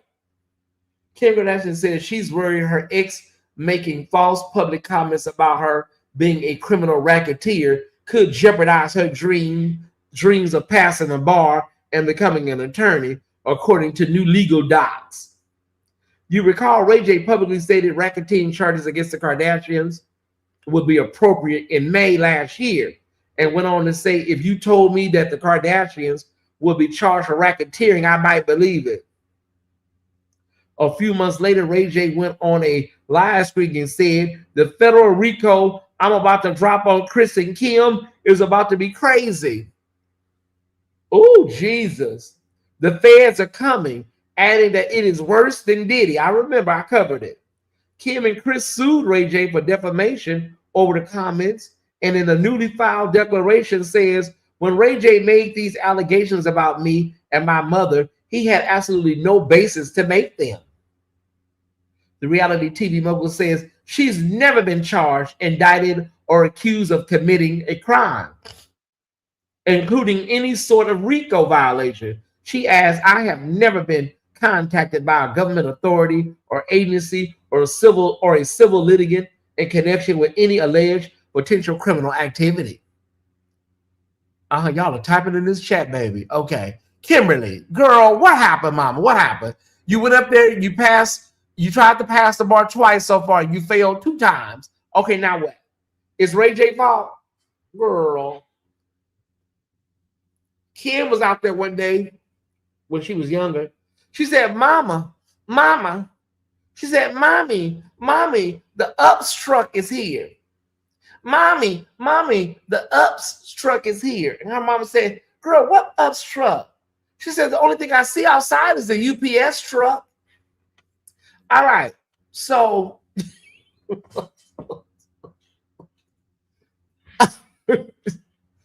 oh, I'm sorry, you guys. Please forgive me.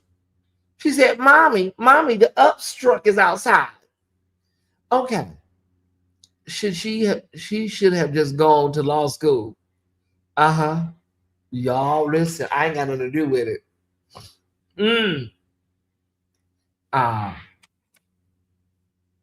See, when they was over there doing the sex tape, and she was over there talking about Plow Me Ray J, everything was fine. But the tables and turned out, and the man is out here terrorizing your ass.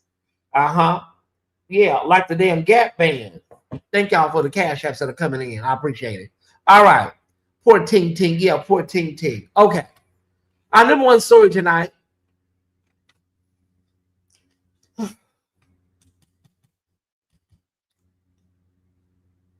only talent is laying on. Child, listen.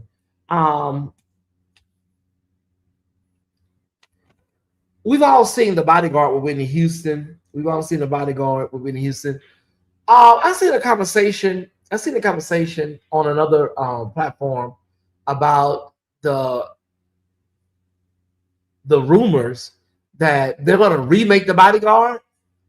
Have y'all heard about the remake of The Bodyguard and who they want in the? Have y'all heard about this? Let me know if you heard about it before I put the slides up.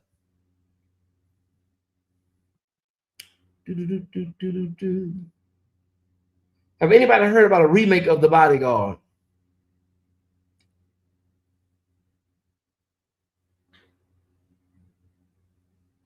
Okay.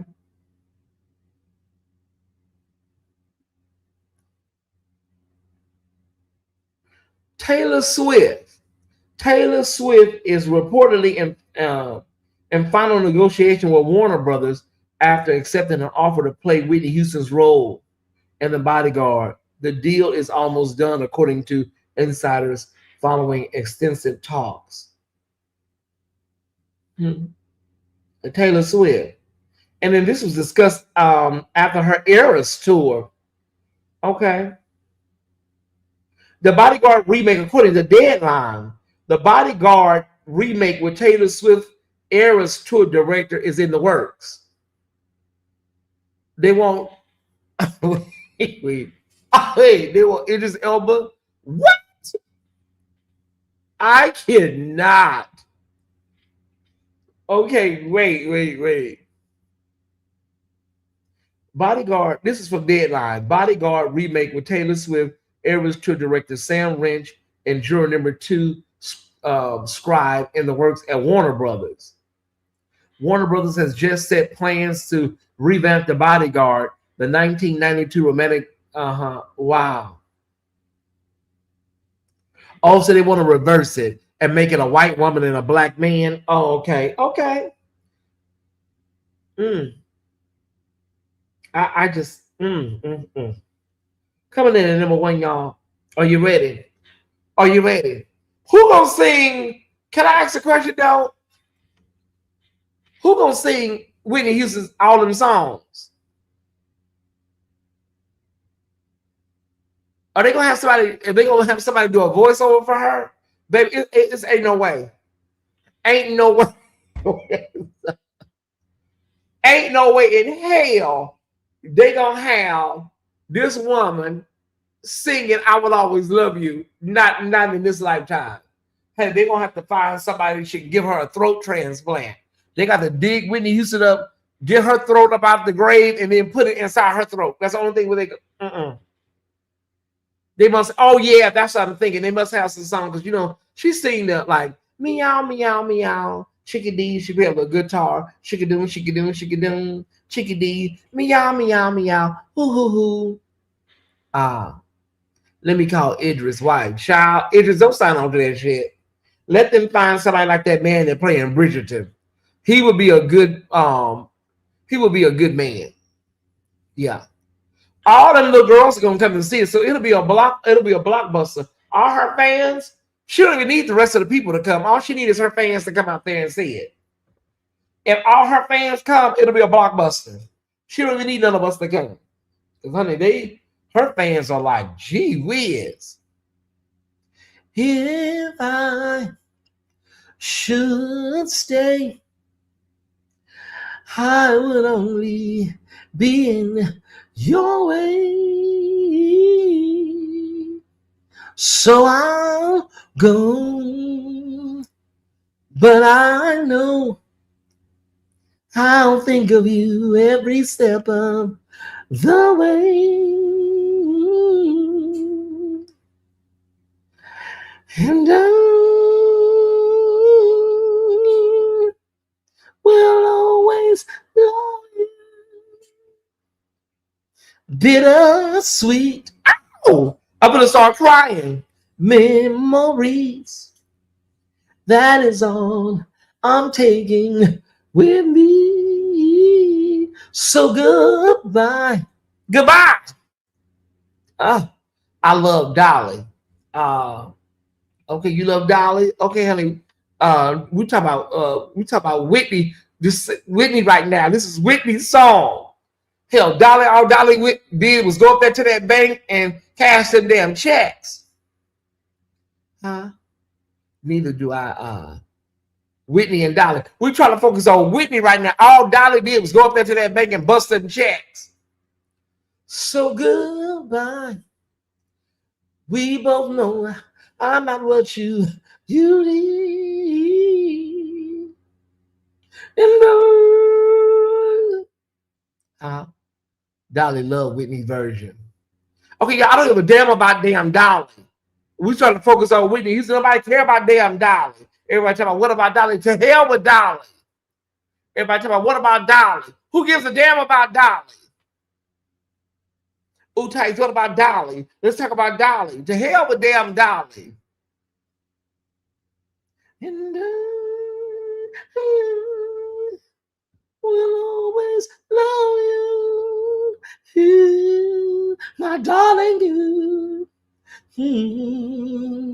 Bittersweet. Well, I hope they don't. I hope what's we call it don't. YouTube don't find me tonight. Child, listen, because they may say I sound like Whitney Houston a little bit. I don't want no problems out of you, YouTube, because I was singing a song. I'm not making no profit off of that damn song. Okay, listen, YouTube, I don't want no problems. Okay, wait a minute. It's definitely Whitney's song. Whitney took over that song. Yeah, but what about Dolly? Let's talk about the hell with damn Dolly. You know, what about Dolly, Tyesse? Let's talk about Dolly. Do I give a damn about damn Dolly? We got to talk about Dolly. Where's Dolly? The hell if she don't pray? Where's Dolly at? Where's she going? You really do? Oh, thank you so much. I hope they don't find me. I hope they don't take my monetization away because I was singing her song. I was only singing just to give the crowd an example. That's all I was doing, you know. All right, Ty Squad. Let me say this, y'all. I'm at episode 8 of season 1 of Cross. Okay. I'm about to watch season 1, episode 8 right now, and I'm preparing for season 2. There's 3 episodes, I believe. This has been, I don't know who recommended this in the chat. I have no idea. I can't even remember. But baby, when I tell y'all, the eye candy is just the bonus. This is really a good show. I have never seen The Bodyguard. Is it good?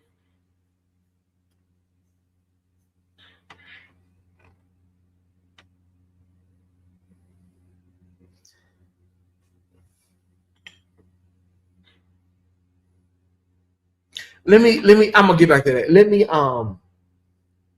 Dolly, okay, so let me say this, y'all.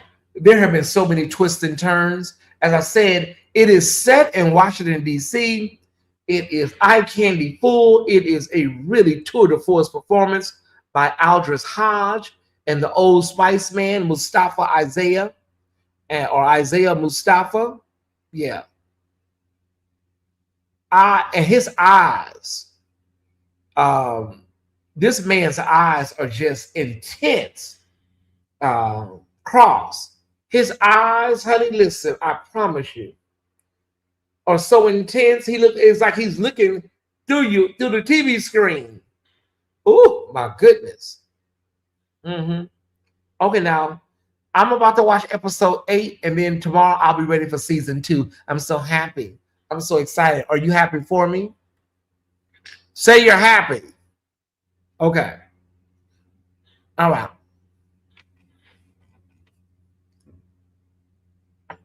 Joshua White, my brother from Long Beach. We're not going to take your black card because The Bodyguard is not necessarily a black film. We're not going to take your black card. Are you still here, Jonathan, brother? Excuse me, Joshua. That's my brother, my musical brother from Long Beach. Okay. We're not going to take your card, Joshua. Okay. But when you say things like that, we do have a series of questions in order for you to get your clearance to the Melba Moore annual brunch, the Melba Moore Clifton Davis annual brunch. You're here. Okay, so we have 3 movies that we're going to ask you about, and I'm going to write them down. We have 3 movies, and if you have not seen these 3 movies, then somebody's going to talk to you in the back. We'll have maybe Naida or somebody, Pat, talk to you in the back. We have 3 movies. You need to listen very carefully, okay? We don't consider The Bodyguard a black movie, but we do have black movies we have to ask you about, okay? First of all, Brother Joshua, this can help your case when you file your appeal. Okay, this will help you, Brother Joshua.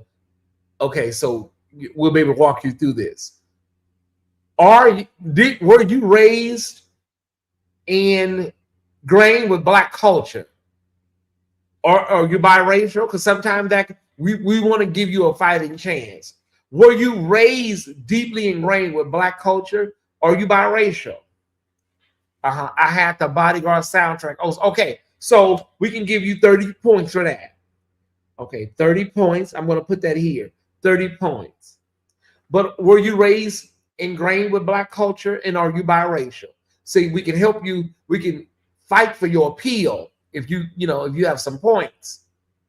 He may be young. Everybody knows about the Bodyguard. Okay, it wasn't that long ago. He may have grew up in the valley. He may have grew up in Sherman Oaks or Pacoima. Those are points that we can help you with. Fight this case. And this is all love, Brother Joshua. It's all love. We're going to help you fight this case and get your card. Brother Joshua. Is he here? If you're biracial, that can explain some things. If you are not really, my dad is Jamaican and my mom is from South Carolina. Okay, well, you don't have no excuses. So we're going to have to let me go ahead and we're going to have to do a code 17 on this case. You don't have no excuses. Your dad is from Jamaica and your mama from South Carolina. Okay, there's no excuses. We're going to have to give you the full test. We're going to have to give you the full test. The first movie is you're from South Carolina. Okay, brother. Deep Southern and Caribbean root. Okay, well, there's nothing we can do. We have to ask the questions. Have you seen Car Wash, starring Richard Pryor? Have you seen Car Wash as movie number 1? Movie number 2. Have you seen Claudine? Claudine. Movie number 2 is Claudine. Movie number 3, our final movie. Have you seen Sparkle? Car Wash, Claudine, Sparkle. Claudine. What can I do? And I'm not talking about the remake. I'm talking about the original Sparkle with Irene Cara.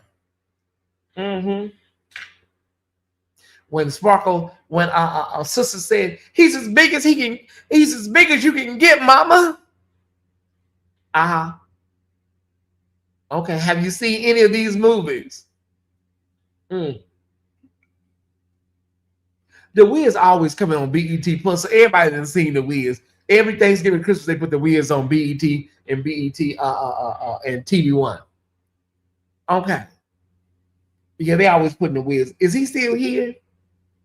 Have you seen Car Wash, Sparkle, or Claudine? Keep away from me, Mr. Welfare. They say I'm a lonely woman, don't take care of my children, and I'm mentally unfit. It's a hard sacrifice. Oh, wait a minute. Damn, I have not seen any of those movies, but I'm not a big movie guy. Okay, take him in the back. Take him out of here. Take him out. Walk him in the back. Take him out.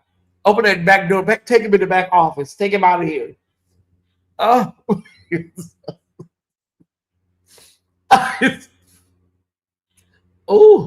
Oh, hey, who is that? To my hey mother. PGR Ministry. Who is that Greetings Mother? Who is that talking about Greetings Mother from a ministry? Yeah, take him out. Escort him out. Take him in the back, Naida. Take him out. Oh, to be invisible.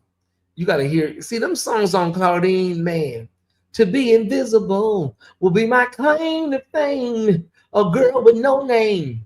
Gladys saw her face off. See, Gladys did the Claudine soundtrack. Aretha did the Sparkle soundtrack. Both were produced by Curtis Mayfield. You know, we'll review your appeal after you watch the movies. You have to watch all of those movies, and then we'll talk to you, okay? Car Wash, Claudine, and Sparkle. The original Sparkle was 1976. Okay, it was Mr. Welfare, To Be Invisible. What else was on the Claudine soundtrack? On and On. Hugging and loving, kissing and on. Doom, sugar, doom, on and oh, Gladys. Gladys, you put your foot in that soundtrack. Okay, so Joshua, you okay, brother? It's okay. I just recently, in the last few years, saw Pretty Woman. The Makings of You. How can I forget? Add a little sugar, honeysuckle lamb, a great big expression of happiness. What I want to do, the makings of you. Oh my God, that movie. It's just magic, y'all. It's magic. Okay. I've been touched by forever. Will be for everyone. Okay, I'm just trying to see who you are, baby. PGRG Ministry. Let me just see who it is. Because people be coming in and talking about, hey girl, hey bitch. And I'm like, who is this? In this life, I'll be invisible. Okay. I've been a Top Squad member and will be for everyone. I know you will. Let me see who this is, y'all. He be coming up, hey girl, hey bitch. I'm like, who is this?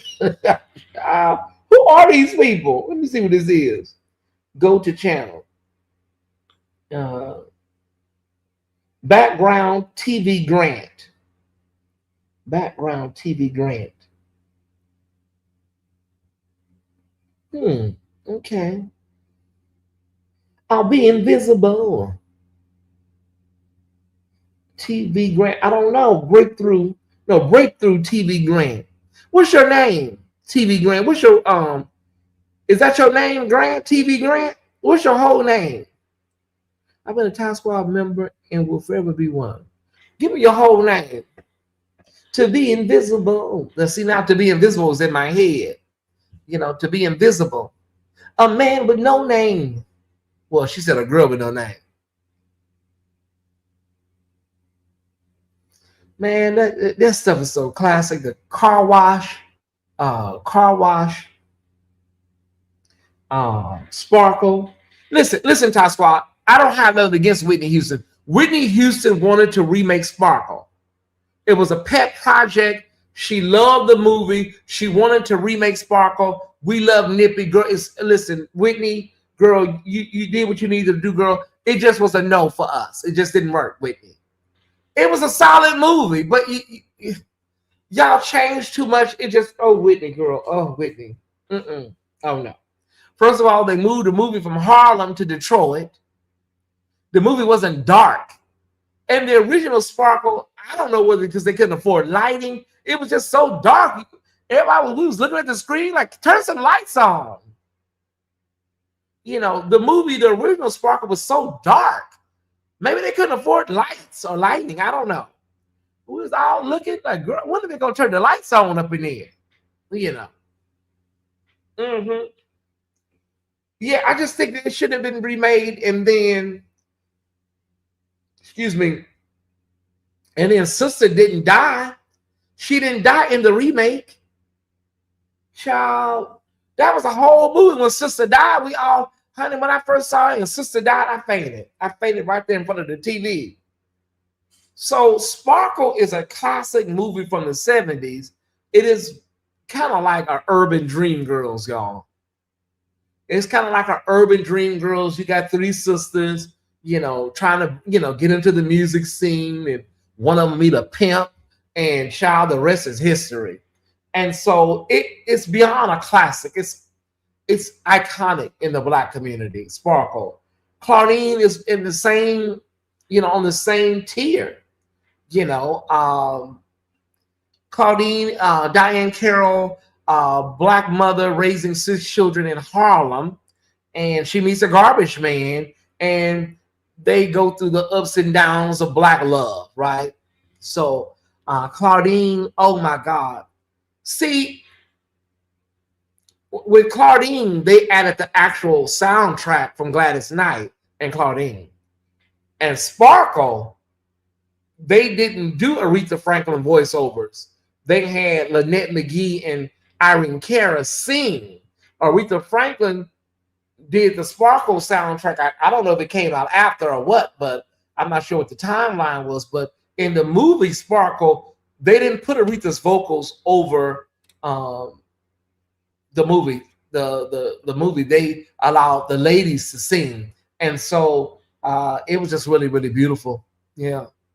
Now, a little, we talk about this at Patreon, but Aretha's sister Carolyn, Curtis reached out to Carolyn and wanted Carolyn to do the Sparkle soundtrack. And Aretha swooped in, and Carolyn felt like that was going to be her big break. She was going to really, you know, finally get her big break. And her and Aretha fought for many years behind that. And they said C.L. Franklin didn't really, you know, mediate the way he could have. And Carolyn was really hurt because Curtis reached out to Carolyn specifically to do. Now, listen, girl, Carolyn is not no Aretha. Carolyn can sing. You know, Carolyn wrote Ain't No Way and a couple other tunes for Aretha. But Angel, you know, but Carolyn ain't no Aretha vocally. But Carolyn could have done the soundtrack, but I'm just saying she's not Aretha. I don't think Carolyn would have. Oh no, the song, that album would have went nowhere. Carolyn, rest in peace, baby. Rest well. That album would not have went nowhere. Aretha was nominated for a Grammy, and the album went gold. Actually, it was Aretha's last hit album for Atlantic, to be honest. But yeah. No, that album would have went nowhere. It's a good thing that it was wrong for what Aretha did to her sister. But yeah, Curtis Mayfield, honey, you don't even know, yeah, how that album wouldn't have fared well. Yeah. Claudine, you know, so many of us that grew up with single mothers, we could relate to Claudine. If you grew up with a single mother, or if you were raised with a single dad, or if you were raised by a grandmother, you know what I'm saying? We all understood Claudine because Black women had it hard. Like my mother, my grandmother, those women raised children and they made it work, you know, point blank, full stop. They made it work. And it's an emotional movie for me because the reason Claudine is so emotional for me is because a lot of women like my mother, a lot of women that came out of the South, some of them moved north, some of them moved west. A lot of those women did domestic work. They did janitorial work, especially women from the islands that came to the States. They did domestic work. They cleaned white people's homes. They cleaned office buildings. They did whatever it took. I'm getting a little emotional now. They did whatever it took to raise their children. Many of them had little or no education, right? But they could run corporations because they had something that a lot of people don't have. They had mother wit, they had common sense, they had sage wisdom. But those women that came out of the Caribbean and came to the States or were born in the States, many of them moved north to Chicago and Detroit and Rochester and New York and Boston. Many of them moved west to LA and Frisco and Oakland. Those women did phenomenal with little. Sometimes they would make $30 a day, $40 a day, and would take that $40 and would create magic with it, right? And so $25 or $30 a day, and yeah. And so let me move on because I don't want to, yeah. I just went to read this biography with David Ritz a couple of weeks ago. What a story! Are you talking about the red book from these roots? Yeah, what a story for people that don't know no better. If you talk about from these roots, it's red. I got it back there on the bookshelf. I told Aretha the same thing. Girl, what a story, Aretha. Stop. Joshua don't know, so to him, what a story. That's what I said when I read it, Aretha. Ooh, girl, what a story. Yeah. So I herald those women. Diane Carroll, she got a lot of flack. With black folks, you can't win for losing sometimes, y'all, with black audiences. Diane Carroll, some of y'all remember when she played Julia, she was a nurse. And she was one of the first on TV to be, a black woman.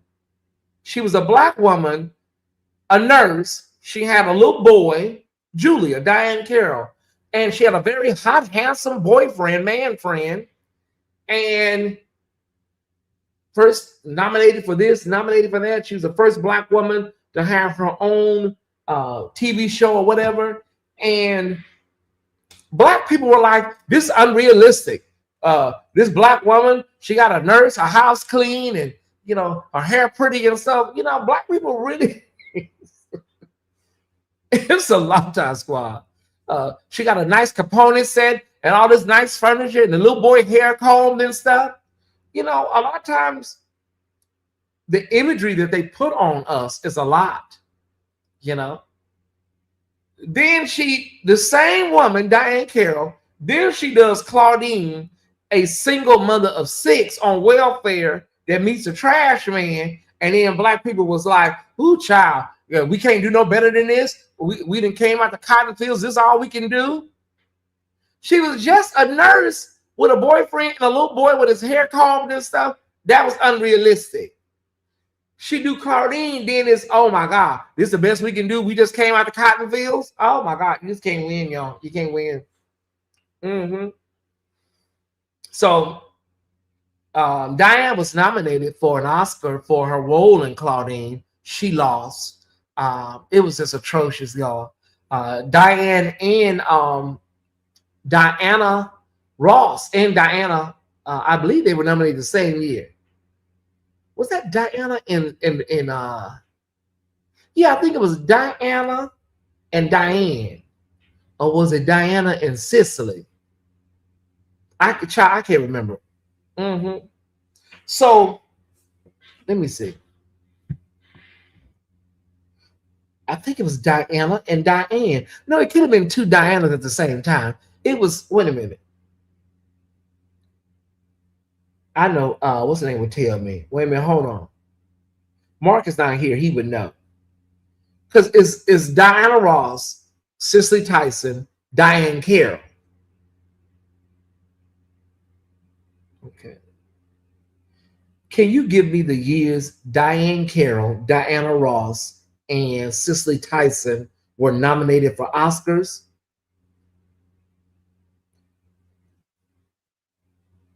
It was Diane and Cicely? Okay. Okay, so Diane was nominated for Claudine in 74.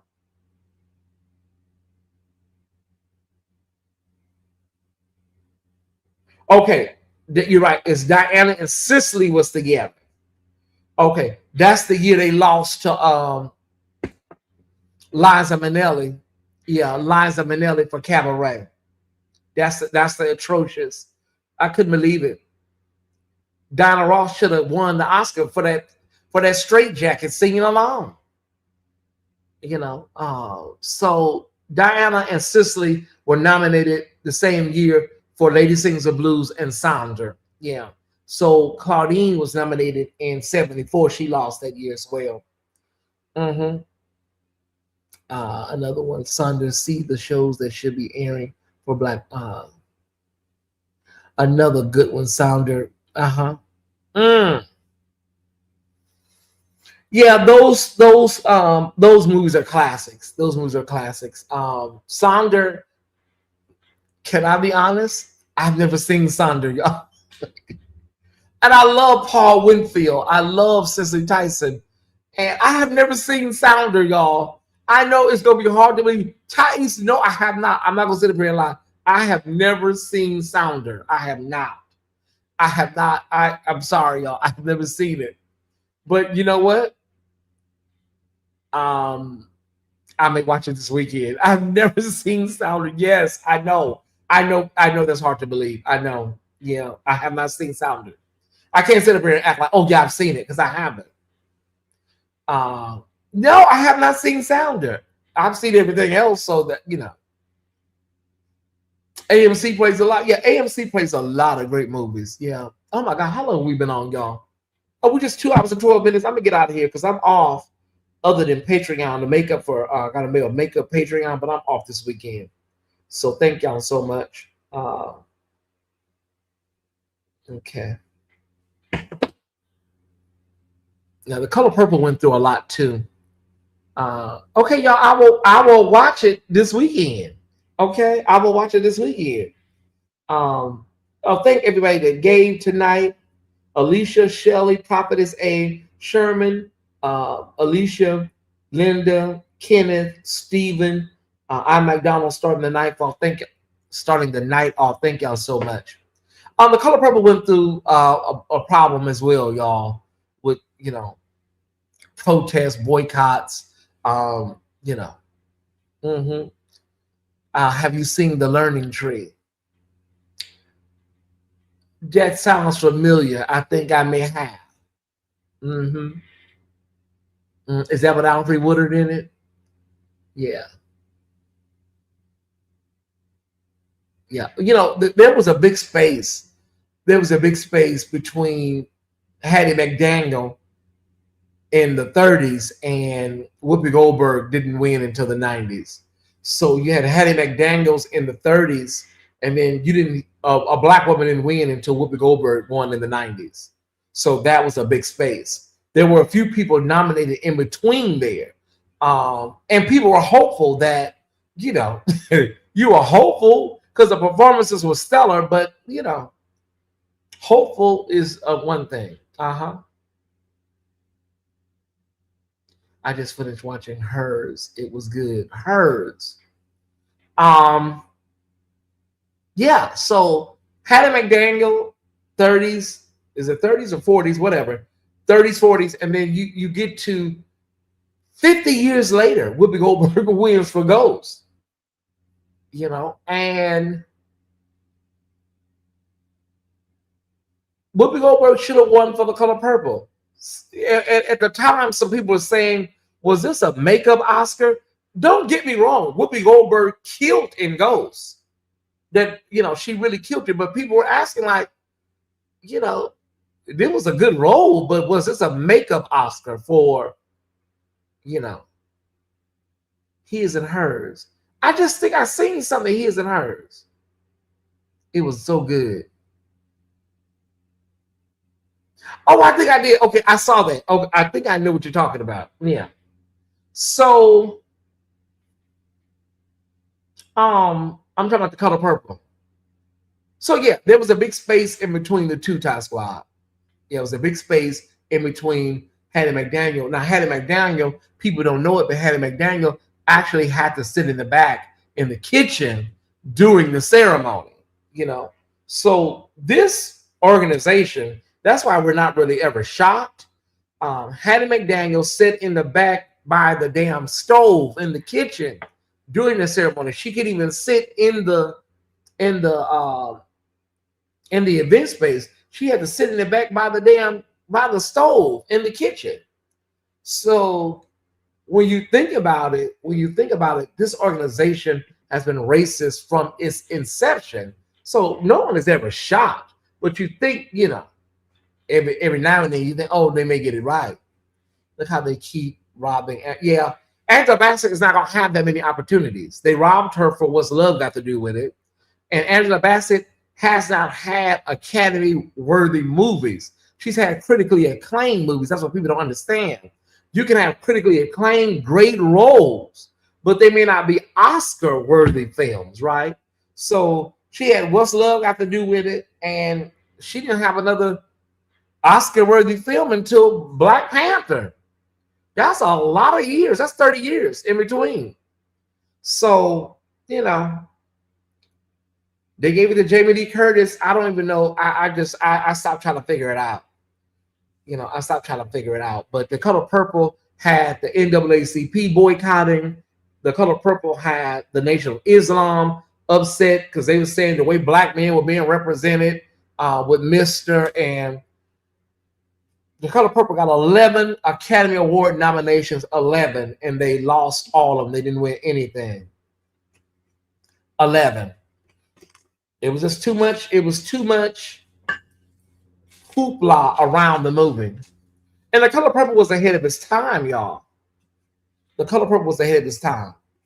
Y'all, it's midnight, and it's still 400 people here. I got to go. I'm getting up out of here because we'll be here all night. But it was ahead of its time. Steven Spielberg was a visionary. Quincy Jones was a visionary. And, yeah. Ty, did Butterfly McQueen? Not that I know of, no. Hopefully Sims will win this big. There's this guy on TikTok talking about, you know, he feels that Sinner is going to have all the nominations and is, you know, I hope that is not true. I hope Sinners take home at least 3. Can we get 3 out of 16? You know. Quincy Jones, phenomenal on the soundtrack. Steven Spielberg, definitely director extraordinaire. Yeah. Good night, Cammy. If you need to go to bed, go ahead and exit now. I'm getting ready to wind down. If you need to go to bed, I'm not going to talk about nothing extra. You're not going to miss nothing. Go to bed. Really give up the ghost. Lay it down. I'm not talking about nothing else, y'all. Go ahead. You're not going to miss nothing. Don't fight it. You see the Sandman? Grab his hand. Grab it. I know the feeling.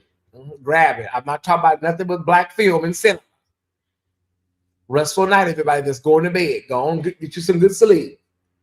I'm off this weekend other than Patreon. We got 1 episode of Green Leafish tomorrow evening, you know, so be on the lookout for that if you're a Patreon, okay? You can join right now, $5 a month or $48 for the whole year. You can get joined and you can be set up for tomorrow night.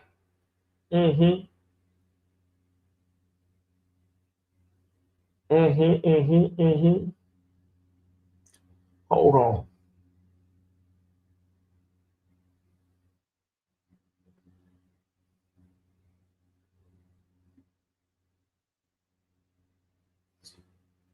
Okay, let me go. This is my brother.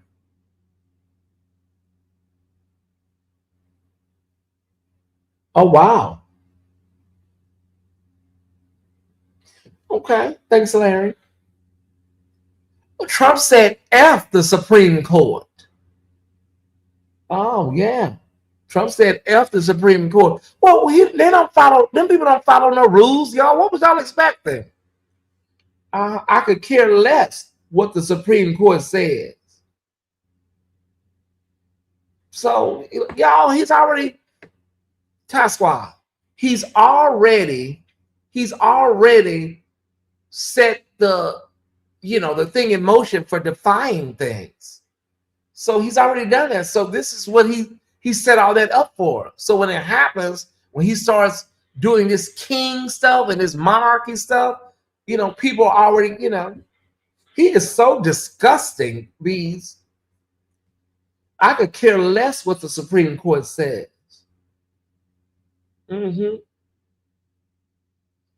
Very disappointing. The judges should be ashamed. Oh, wow.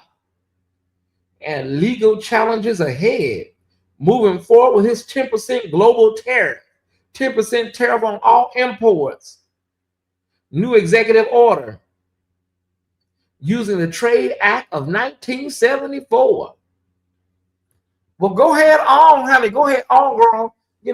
See how it goes for you in the midterms. We'll see you in November. That's what I want to know, Bees. Where are the constitutionalists at? Where are the federalists at? Where are these people at? That's all we want to know. He has no bottom. The bottom is the abyss. And there's another bottom underneath that. Where are all those constitutionalists that carry the Constitution in their pocket or their jacket? That's all we want to know. It's cowardice. It's incompetence. That's why the Supreme Court has a approval rating in single digits at this point, I'm sure, resident therapists. So, as I said in the opening, the Supreme Court has already spoken, and if he defies them, it's up to Congress to see what the Congress is going to do. You have Mike Johnson, who is a coward, of epic proportion. So, the speaker's not going to do nothing at all. Happy birthday, SB2. Today's your birthday, SB2. Happy birthday to you, brother, and many, many more. All right, everybody. I'm going to get the hell up out of here. If you enjoyed tonight, make sure you send a cash app in, and make sure you thank you, Liz McGree, for $10. Good night. Thank you, baby. I appreciate it. Make sure you send us a seed, and make sure you hit the thumbs up button. We are almost at 17,000. I guess we'll have the celebration soon. I don't know what the theme gonna be this time. Man, we're right there, baby. I don't know what the theme gonna be. What is the theme gonna be for our 17? We had Sweet 16 and what are we, 15, and I don't know. Put your cash app in the chat, SB2, really quick, in case somebody want to sing you something, baby. It's late, but somebody may sing you something. What am I going to do for my 17,000 celebration? I don't know what to call it. Sweet 16, 17, the number 7. Oh. That's his cash app if anybody want to send him anything. And all the SCOTUS did was say Congress need to make a law. He's in control of Congress, so he can make it happen. Yeah. Happy birthday to you. Happy birthday. I haven't seen you in a while, so it's good to see you in the chat. Yeah, that's his cash app. Hey, brother, I just got your text message. Man, this man, I talked about him in the opening, Larry. This man is disgraceful. Like, he is really disgraceful. That's why it is 12 o'clock and y'all are still hanging in there. Y'all are not going nowhere. I guess some of y'all say, I'll log off when you log off time. Man, y'all, I tell you, it's a good feeling to be loved. Shout out to Teddy Pendergrass. When somebody loves you back, it feels good. When somebody loves you back. Yeah, we're at the authoritarianism part of, this experiment. Yeah, we're here now. We don't have to question. We don't have to ask any questions. And yeah, we're here now. It feels good when somebody loves you back. I used to say all the time, what are these people seeing me, resident therapists? I would say that back then and really not know. I would say that back then and really not know, because I was really being funny and serious at the same time. But now I know what people. Now I know who I am. It took a while for me to understand who I am and what I bring to the table. You got to go through a lot of trial and error. You got to go through a lot of pain and heartache on YouTube and in your regular life before you figure out who you are. Once you figure out who you are, nobody can tell you who you are. Once you figure out who you are, nobody can tell you who you are. You know? And so it takes a lot. It takes a lot of pain and bickering and beefing and arguing, and, you know, crying and tears and sleepless nights. And YouTube, social media is a beast. Green 17. Okay, it has a little ring to it, Mama Joyce. Yeah. Yeah, it's worth every bit of it. It's worth every bit of it. My ability to communicate with people and make people feel comfortable and make people feel seen and heard has made a very good living for myself. The generosity of my followers, the support of my followers has made a great life for myself. Now, people think that it's easy. People think that it's easy to come on and do what they see myself and Larry and others do. It is not easy. There's a toll on your back. You know, you can get you can be the best chair in America, but there's a toll on your back. There's a physical toll on your body. You know, sometimes you may not be in the best mood. Sometimes, you know, you get news like I got today about my cousin before I went live. And so you still, you know, have to come and perform or and inspire and entertain, you know, because the opposite is, you know, just laying in bed and not, that's not an option for me. So, yeah, but just know, if anybody is in the chat interested in getting into blogging or interested into, you know, getting into commentary and stuff, it's a journey. It's a journey, and it's something that you have to really have a passion for. And you don't start with hundreds of viewers. You don't start with hundreds of viewers. Everybody starts somewhere. Tasha K had to hit 1,000. Okay. Every major blogger, the lead attorney, everybody that has 200,000, 300,000, 1 million, people have to start somewhere. So until you start, you're never gonna, you know, you're never gonna at least find out. You know, it is not for everybody. Everybody don't have that thing. It's a thing. I can't describe it, but you know, you got to be very sure of yourself and what you bring to the table. If you don't have it, people will see it.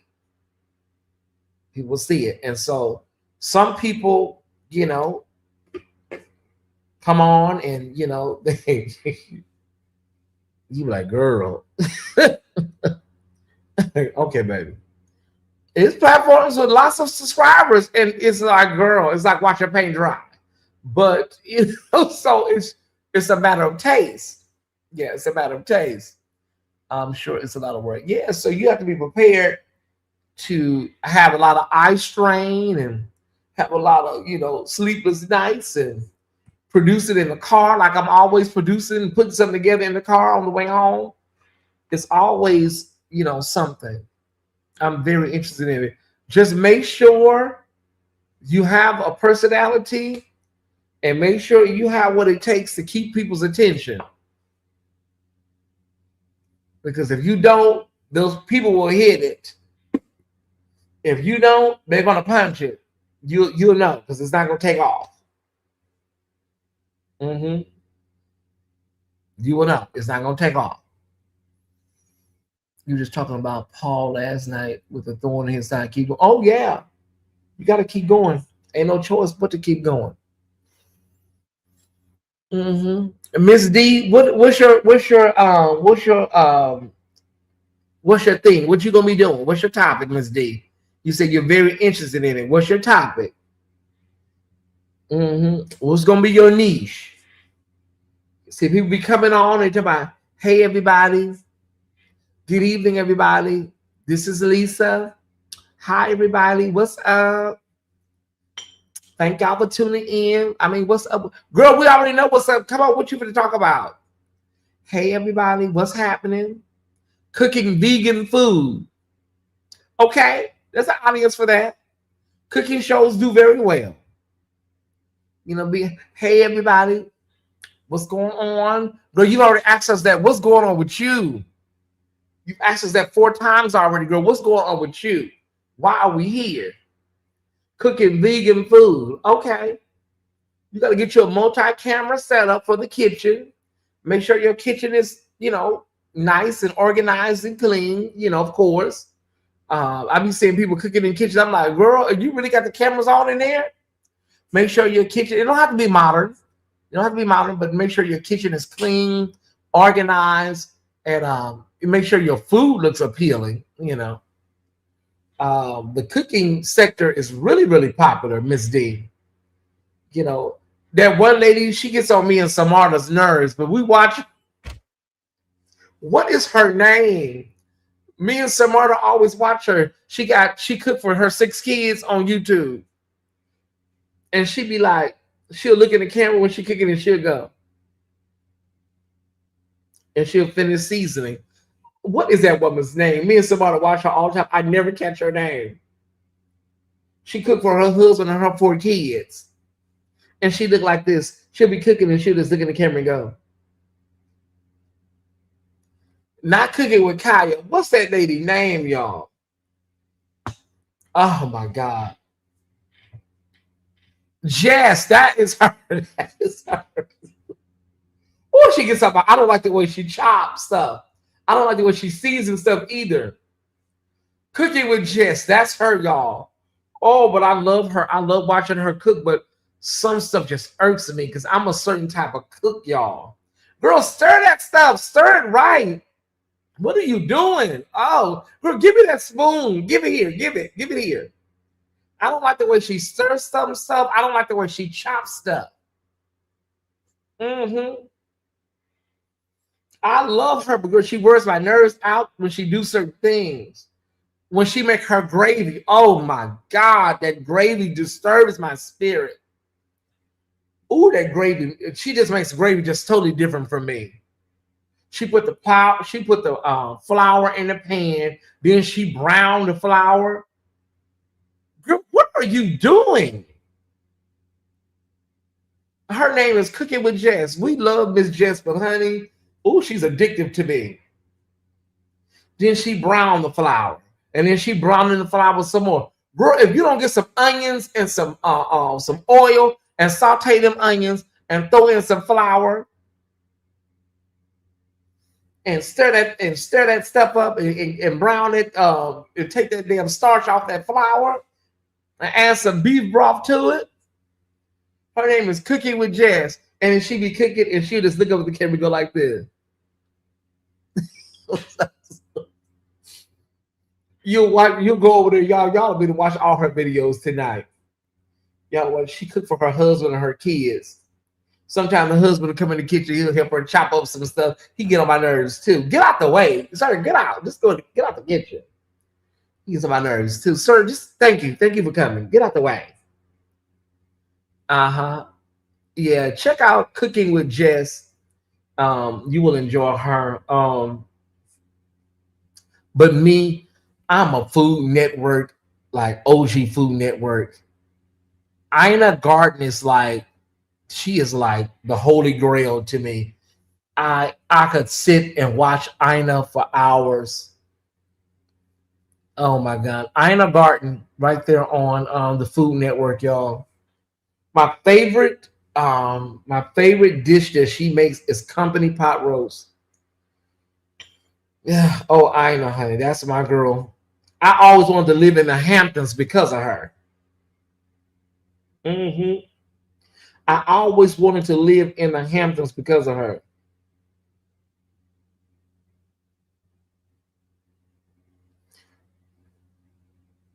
Let me get Ina Garten's company pot roast so you guys can watch her as I get off of here.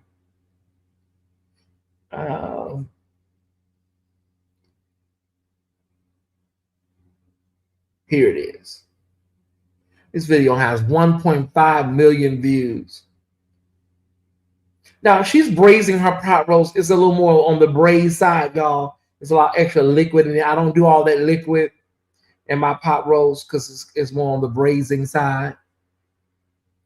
Okay, so I'm going to give y'all a link to Ina's company pot roast.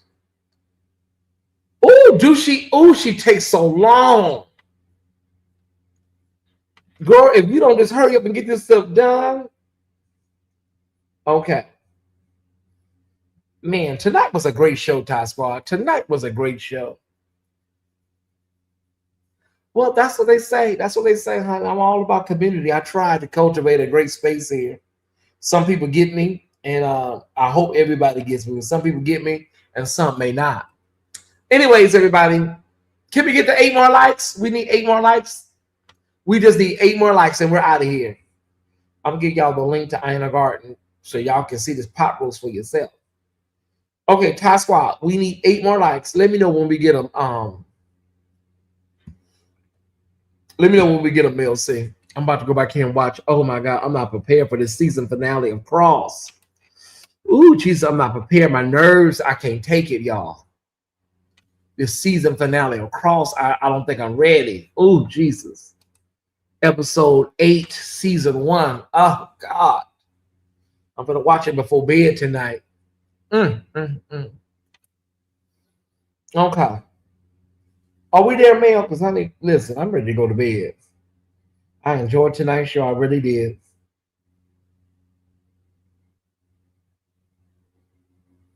Let me know. Can we please hit the thumbs up button? Thank y'all so much. I appreciate every last one of you. Thank everybody that gave tonight. People that wanted to give. Thank y'all so much. You are loved.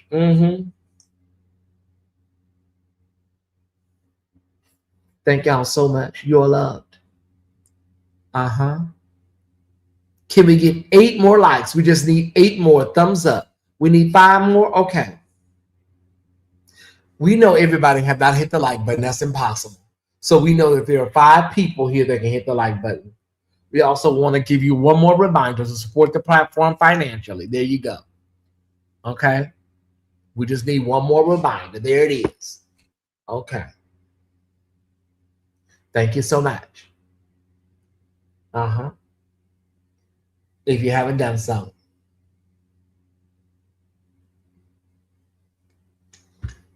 Have we got there yet? Have we got there yet, sis? Male, have we got there yet? 290. God, these people are a cold piece of work.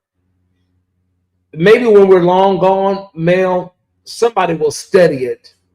Maybe when we're long gone, somebody will study this. We may not even be here no more on Earth, but I think somebody will get down to the bottom of it. You know, how you sit there watching people that you can't stand. Somebody will get down to the bottom of it one day.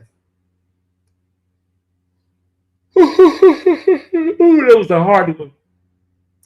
Okay. It really quick. I don't understand it. Well, it's so many factors. Some of your biggest fans are people that are your haters. You know, that's some of your biggest fans are haters. They don't know it, but they're fans. They just don't know it. Sad, but it's true. We need 2 more likes. Thank y'all so much. Thank you. I appreciate you. The 2 people that are about to hit the like button. You want to be my new friend? Please won't you be my neighbor? Thank you so much. There we go. All right, everybody.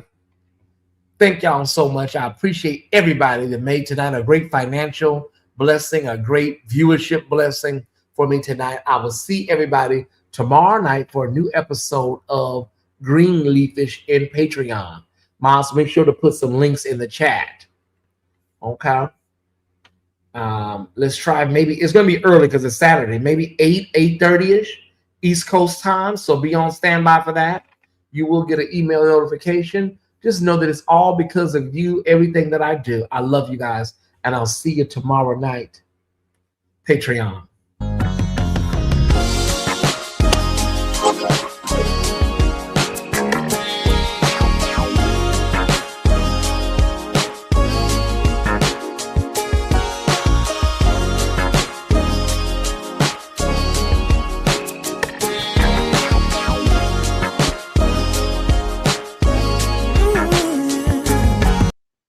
Yes, I got it, Serrano. Thank you so much. I got your Zelle. Thank you, sis. I'm not sure I understand it, but everything seems brighter now than before. I don't know why I feel this way, but every time I hear your name, all my worries disappear, yeah. It's all because of you.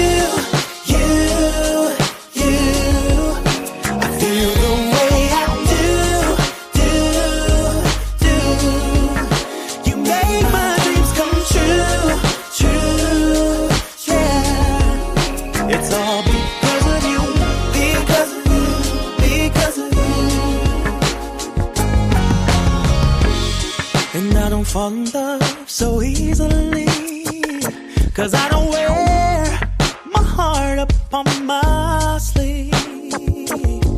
Yeah.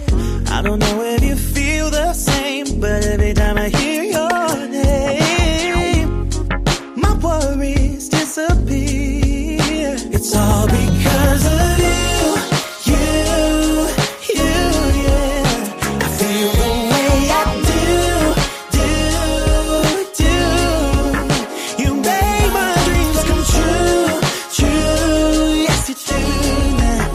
It's all because of you, because of you, because of you.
Good night. Sweet dreams.